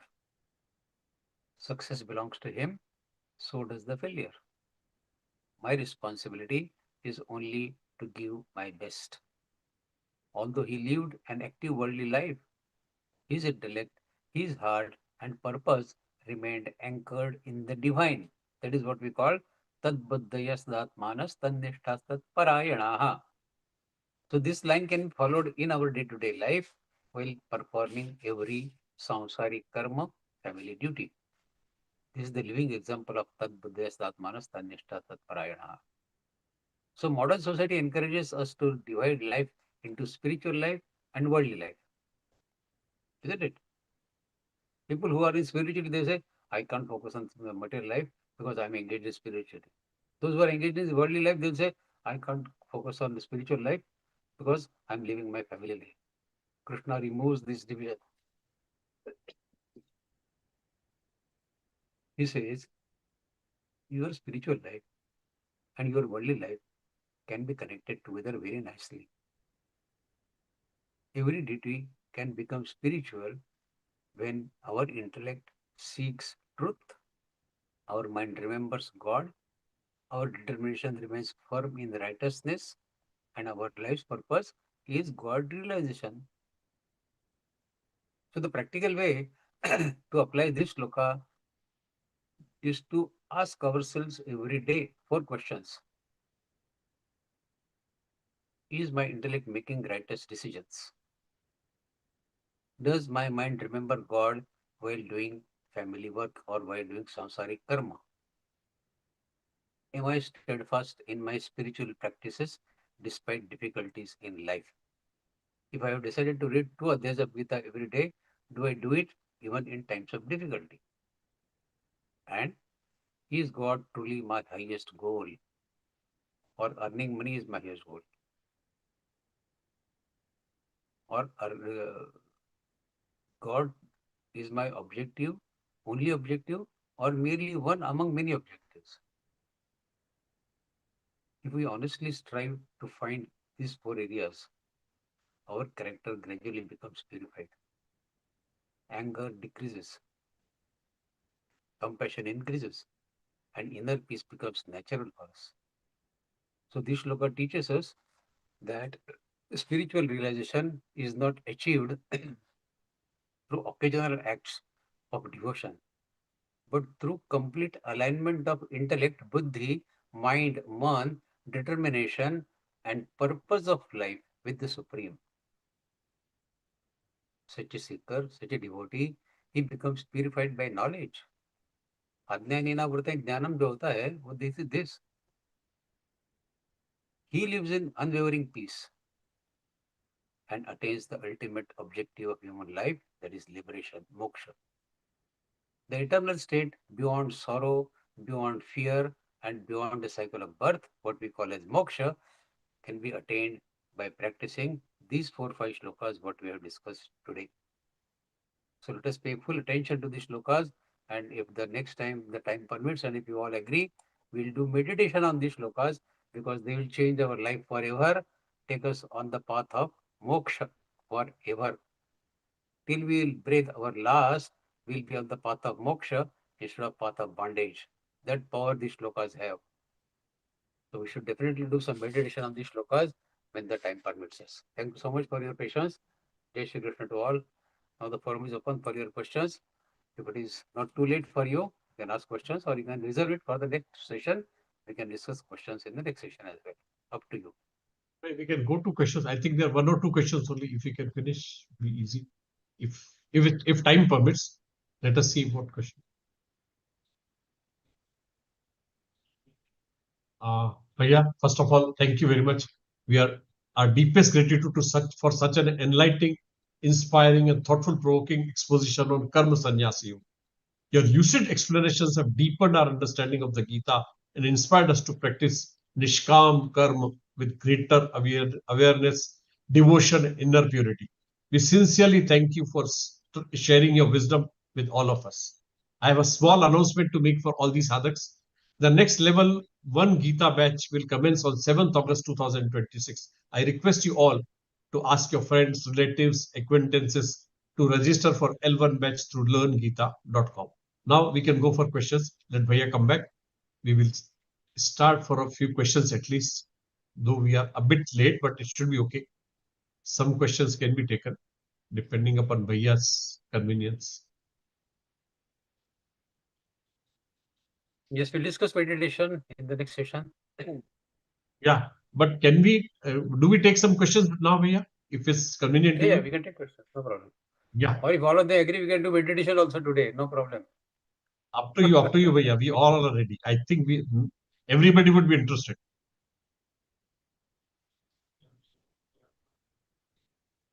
So you decide what you want. You decide what you want to do. Anjali दीदी किसी unmute कर रही है?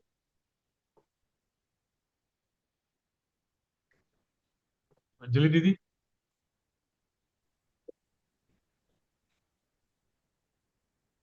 सत्यनारायण भैया is unmuted. So भैया, please go ahead. Jai Shri Krishna. Jai Shri Krishna. My daughter, she got Jignasu certificate after scoring 97% marks in the exam. That is Very in good. the April. Very good. Happened to be, and subsequently, she could complete another 3 chapters memorization. Okay. In the month of May, one sudden mishap has been taken place. Regarding that one, I wanted to talk to Govindev Giriji Maharaj. Is it possible? Then we'll have to check with his office. Yeah, It is available on his website. There is a separate website for very him. busy. Yeah, Bhaiya will tell you. So I don't know whether he will find time to speak. But you can check with his office whenever he's available in the office. Probably you can try. But you'll have to contact through the office. I cannot reply on that question. Yeah, understand. He has a Satyanarayana bhai, he has a separate website. There is a separate website for him. We will try to share the link also. And presently there is some shivir going. So I think up to 28th he may not be available. After 28th you may try. Yeah. Yes, sir.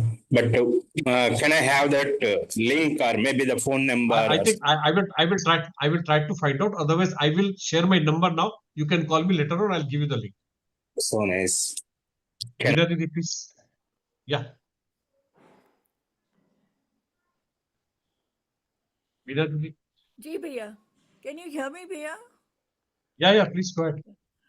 But yeah, there are two things I had to, always ask the Geeta Pariwar. One is this wonderful vivation, that Bhaiyaji has explained word by word for people like us who have been totally ignorant.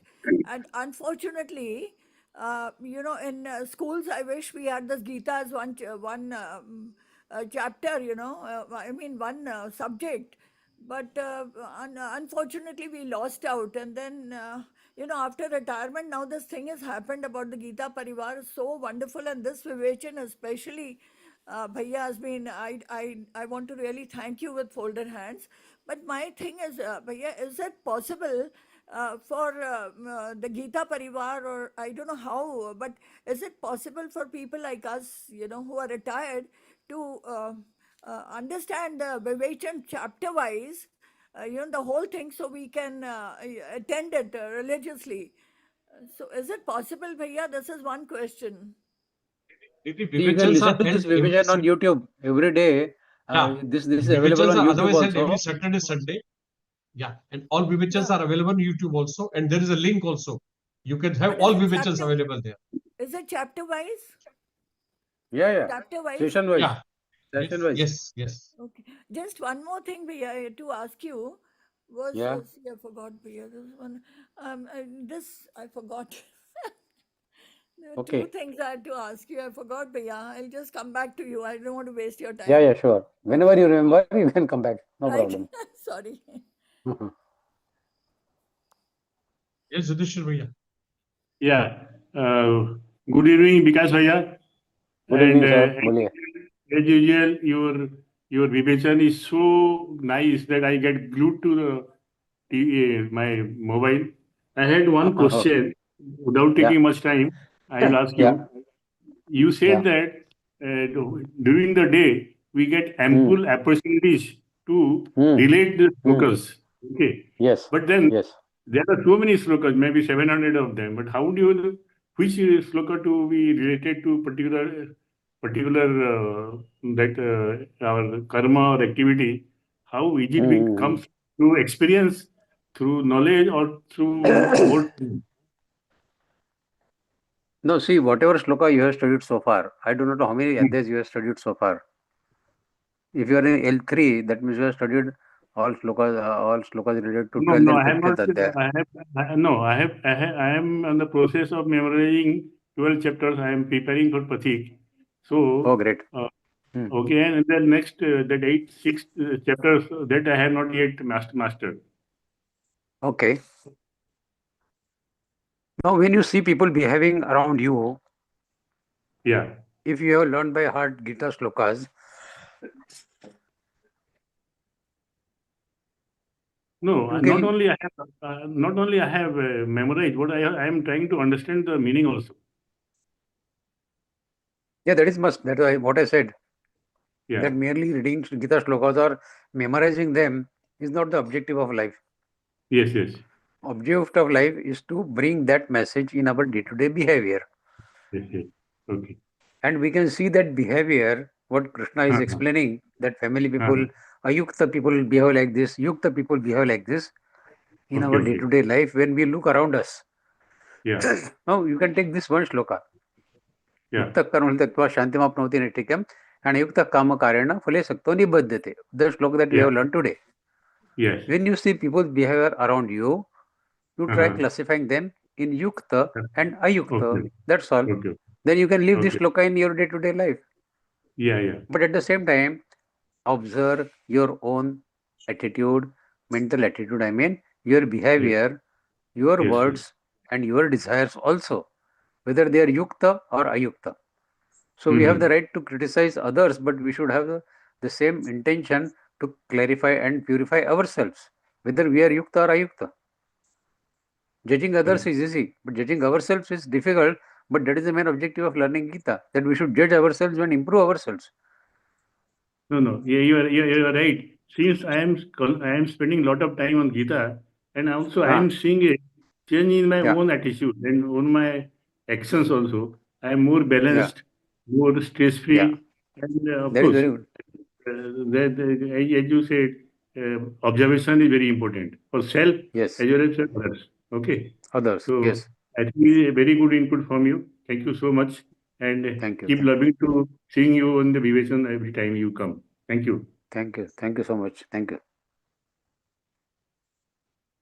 Ananya Didi. Yes, Ananya Didi, please go ahead. Jai Shri Krishna Bhaiya. Jai Shri Thank you. Krishna. Thank you for this beautiful Vivechan session. So when you were explaining the stroke number 15, you beautifully explained like who are Agyan people. Huh? So my question is that sometimes we find this kind of Agyan people in our close circle also. Yes, yes, Although yes. although we can identify that these people are real Agyan, but they behave like Gyani and they humiliate without any cause. So how to deal with and what to deal with? Because if I say I am understanding her or his feelings, okay, and I am Yeah. understanding these people are Agyan, I can forgive them. But sometimes repeatedly this kind we meet these kind of people and we have to interact with these people. So and if we explain that you are Agyan, or if I try to explain what exactly problem in them, they will not even realize and they will not agree with me, and they will just make fun like, oh, you learned this from your Gita, oh okay, go with that, this kind of thing. So what to deal, how to deal with this, what exactly my behavior should be when dealing with these people?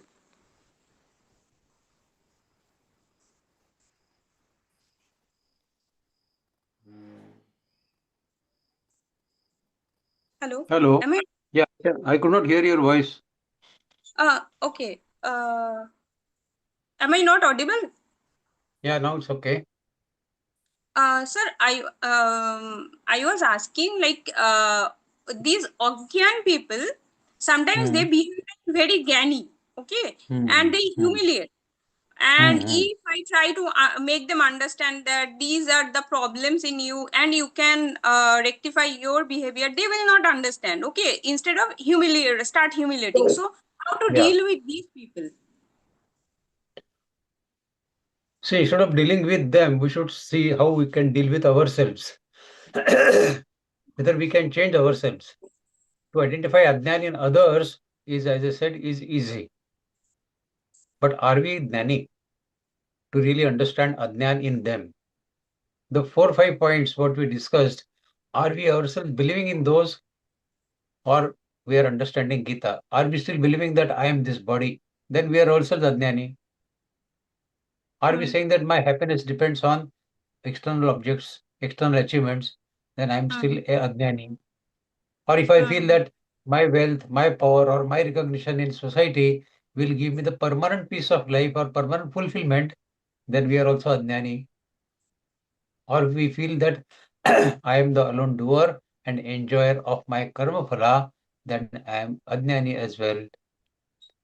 So before we start believing that others are Ajnani, let us first convince ourselves that my Ajnan has been removed. Okay, Then we can judge others. Okay. So let yeah. us try to understand our Jnan in the light of Bhagavad Gita shlokas and attain Jnan ourselves first, and then go into the business of teaching others and telling them about their Jnan. That See, is there is a good. difference between Jnan and information. What you say is probably sometimes information. Information, maybe people have wrong information that you can correct. But when you say the Ajnan and Jnan, then the context changes totally. To remove somebody else's Ajnan, we should first have Jnan ourselves, isn't it? When Right, it is right. corrected, the information of others, that you can correct through Google also, or through other information, through books or all other things also. But bookish knowledge is not Jnan, it is information. Right, Jnan right. comes from self-experience. If we have Right. attained that Jnan, then we can remove the Ajnan of other people. Okay? Okay, okay. Yeah, Yeah. yeah. Thank you. Thank you. Any other questions, I think please? I think Vida Didi's last question. Yeah. Yes, Didi, please. Beena, can you hear me, Bia, now? Yeah. Yeah. But yeah, just one thing I forgot, which I had to ask you, was this Yeah. Bhagavad Gita that Vivechan jo, we are listening to such wonderful Vivechan, but is there any book which explains every shloka word by word? Oh, there are so Is many there books any? of Gita Press. Yeah, but Gita this Press has so many particular, books that it, if you want in uh, Hindi, that book is yeah, there, no? yeah. Sadhu Sanjeevani, In that Hindi, book is is there a there. book number, bhaiya? Book number, I don't have it offhand here. I'm traveling overseas at the moment. I Okay, have at my home, but I don't carry those books with me. But there are okay, Gita Press books available which explain the meaning with a lot of Vivechan also. Not okay, necessarily the word of Vivechan that I used in my sessions, yeah, but there are ample number of books okay, available on Gita. okay, Each one that's try to analyze the shloka as per his intelligence. Sadhak Sanjeevani. So that Sadhak Sanjeevani is one book which people find it easier to understand. अच्छा, साधक So you can Sanjeevani, is refer to it? that book. उसमें वो अंग्रेज में भी है, मराठी में भी है, और I अच्छा, think English में भी है वो. I think it is there in English also. साधक संजीवनी, ना? Sadhak Sadhak Sanjeev Sanjeevani. Gita Press, Sadhak is it? Sanjeevani. Yes, अच्छा. Gita Press. Yes. Because Bhaiya, this Gita is so very valuable that, Yeah. unfortunately I missed it since I was, I think, 20 or 19. I wanted, pata nahi kya tha, there was this deep down thirst in me for Gita. But वो life was so fast that I had no time. तो अभी retirement के बाद ऐसे लगता है कि I should get this every word I should get और अंडरस्टैंड थ्रू जैसे आप लोग हैं इतने knowledgeable so that is what I was Gita classes मिल जाए कुछ मिल जाए बट एज यू सेड अभी तो यूट्यूब में I will listen to their hmm. Is no other देखिए ऐसा है. See, it is like insurance policy, you know. Yes When you take insurance policy, when you are in the advanced age, the premium is very high. Yes yes Similarly, when you start absorbing this spiritual knowledge at a late stage in the life, the yes effort should be magnified. Effort should be much more than the normal yes efforts. If an okay ordinary person spends 2 hours per day, then you can yes spend 4 hours per day on okay spirituality because your okay premium has increased because of the yes age, yes isn't yes it? Yes So that is to be practiced. And if you are retired, you can decide if you can spend 4 hours a day on okay reading and contemplating Bhagavad Gita through many books, through many okay Vivechans, Satras that take place in Gita Pariwar and elsewhere also. I'm all not saying right that you restrict your knowledge only to Gita Pariwar sessions. There are yes empty number of experts available on YouTube. You can listen हाँ to all of them. But at the end of this, close yes your own eyes and okay contemplate, do Manan Chintan on your own. Okay Everybody will tell you shlokas in a different perspective based on right his intellect. हाँ But हाँ everybody's upbringing is different, right everybody's surrounding is different, right everybody's nature is different, right everybody has faced different problems, different opportunities, different challenges in life. So he right can analyze those shlokas in his own way. Right And that is the right way of learning Gita. To okay analyze shlokas from the perspective of our own life. Okay all So that is right the best way of learning Gita. Okay and meditation भैया can be done as you said meditation हम करेंगे अभी तो Yes. Time है to do meditation now नहीं, अभी तो time नहीं है. सब लोग अभी तो बहुत देर हो गई है. तो हम अच्छा अगली बार जब सेशन शुरू करेंगे अगले संडे को, तो विल ठीक स्टार्ट है विद मेडिटेशन. ठीक है जय श्री कृष्णा भैया थैंक यू जय श्री कृष्ण. जय श्री कृष्ण. रम्या दीदी. Jai Sri Krishna Vaya. I know I actually we are the Ananda Swarup, Santi Swarup. I am experiencing that how to change my whole my family members with the initial steps to come in this Adhyatmic practice. What is the initial steps? Any guidance? It can be demonstrated through the change in your own behavior. You reduce your anger, you reduce your sort of greed. I should not say greed, but your nature. If you are demanding, your nature of demanding nature, try to drop it down. Don't demand things in life. Few things which if you change in your day-to-day behavior, people will start observing your behavior, and then they can contemplate, they can correlate it to your learning of Bhagavad Gita, that how Gita can change your life. It is to be proved with example. Sometimes mere words do not prove the point. But one change in behavior is worth a lack of words of explanation. So when you show, earlier if you are getting angry, if somebody is asking you cross questions, next time when somebody asks you a question, cool down. Don't be angry under any situations. So our knowledge of Gita is to be demonstrated by the fact that Gita is entering into our day-to-day life.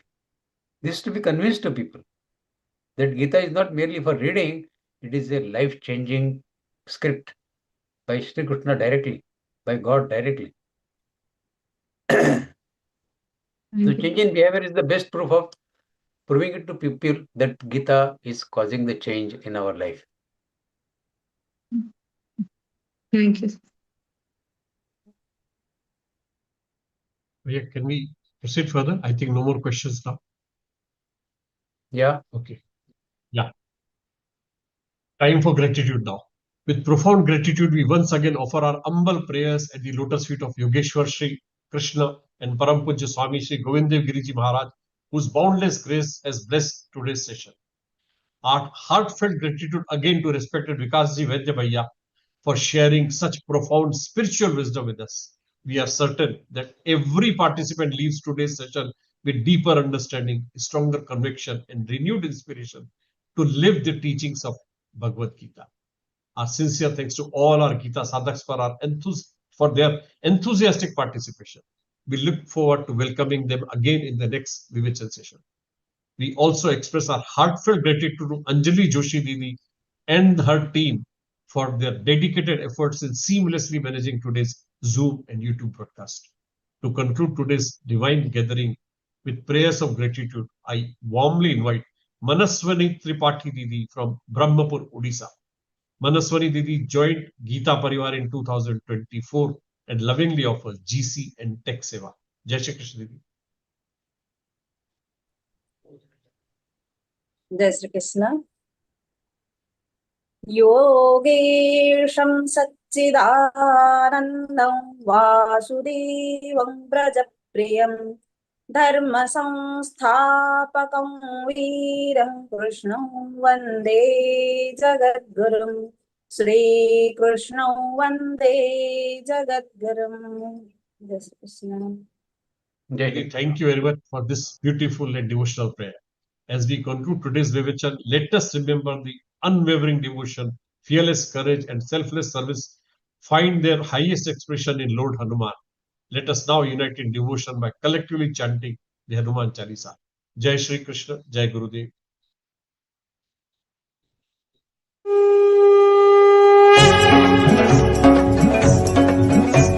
Shri गुरु चरण सरोज रज निज मन मुकुर सुधारि बरनउ रघुबर बिमल जसु जो दायक फलचारि बुद्धिहीन तनु जानिके सुमिरौ पवन कुमार बल बुद्धि विद्या देव मोहि हरहु कलेश विकार जय हनुमान ज्ञान गुण सागर जय कपीस तिहु लोक उजागर रामदूत अतुलित बल धामा अंजनी पुत्र पवन सुत नामा महावीर विक्रम बजरंगी कुमति निवार सुमति के संगी कंचन बरन विराज सुबेसा कानन कुंडल कुंचित केसा हाथ वज्र ध्वजा विराजय कांधे मूंज जनेऊ साजय शंकर सुवन केसरी नंदन तेज प्रताप महाजगवंदन विद्यावान गुणी अति चातुर राम काज करिबे को आतुर प्रभु चरित्र सुनिबे को रसिया राम लखन सीता मन बसिया सूक्ष्म रूप धरि सिहि दिखावा विकट रूप धरि लंक जरावा भीम रूप धरि असुर सहारे रामचंद्र के काज सवारे लाय सजीवन लखन जियाए श्री रघुवीर हर्षि उर लाए रघुपति कीन्ही बहुत बड़ाई तुम मम प्रिय भरत ही समभाई सहस बदन तुम रोज सगावै अस कहि श्रीपति कंठ लगावै सनकादिक ब्रह्मादि मुनीसा नारद सारद सहित अहिसा जम कुबेर दिगपाल जहाते कवि कोविद कहि सके कहाते तुम उपकार सुग्रीव ही कीन्हा राम मिलाय राजपद दीन्हा तुम्हरो मंत्र पुत्र विभीषण माना लंकेश्वर भय सब जग जाना जुग सहस्र जो जन पर भानु लील्यो ताहि मधुर पल जानु प्रभु मुद्रिका मेलि मुख माहि जलधि लांघि गए अचरज नाही दुर्गम काज जगत के जेते सुगम अनुग्रह तुम्हारे तेते राम दुआरे तुम रखवारे होत न आज्ञा बिनु पैसारे सब सुख लहै तुम्हारी सरना तुम रक्षक काहू को डरना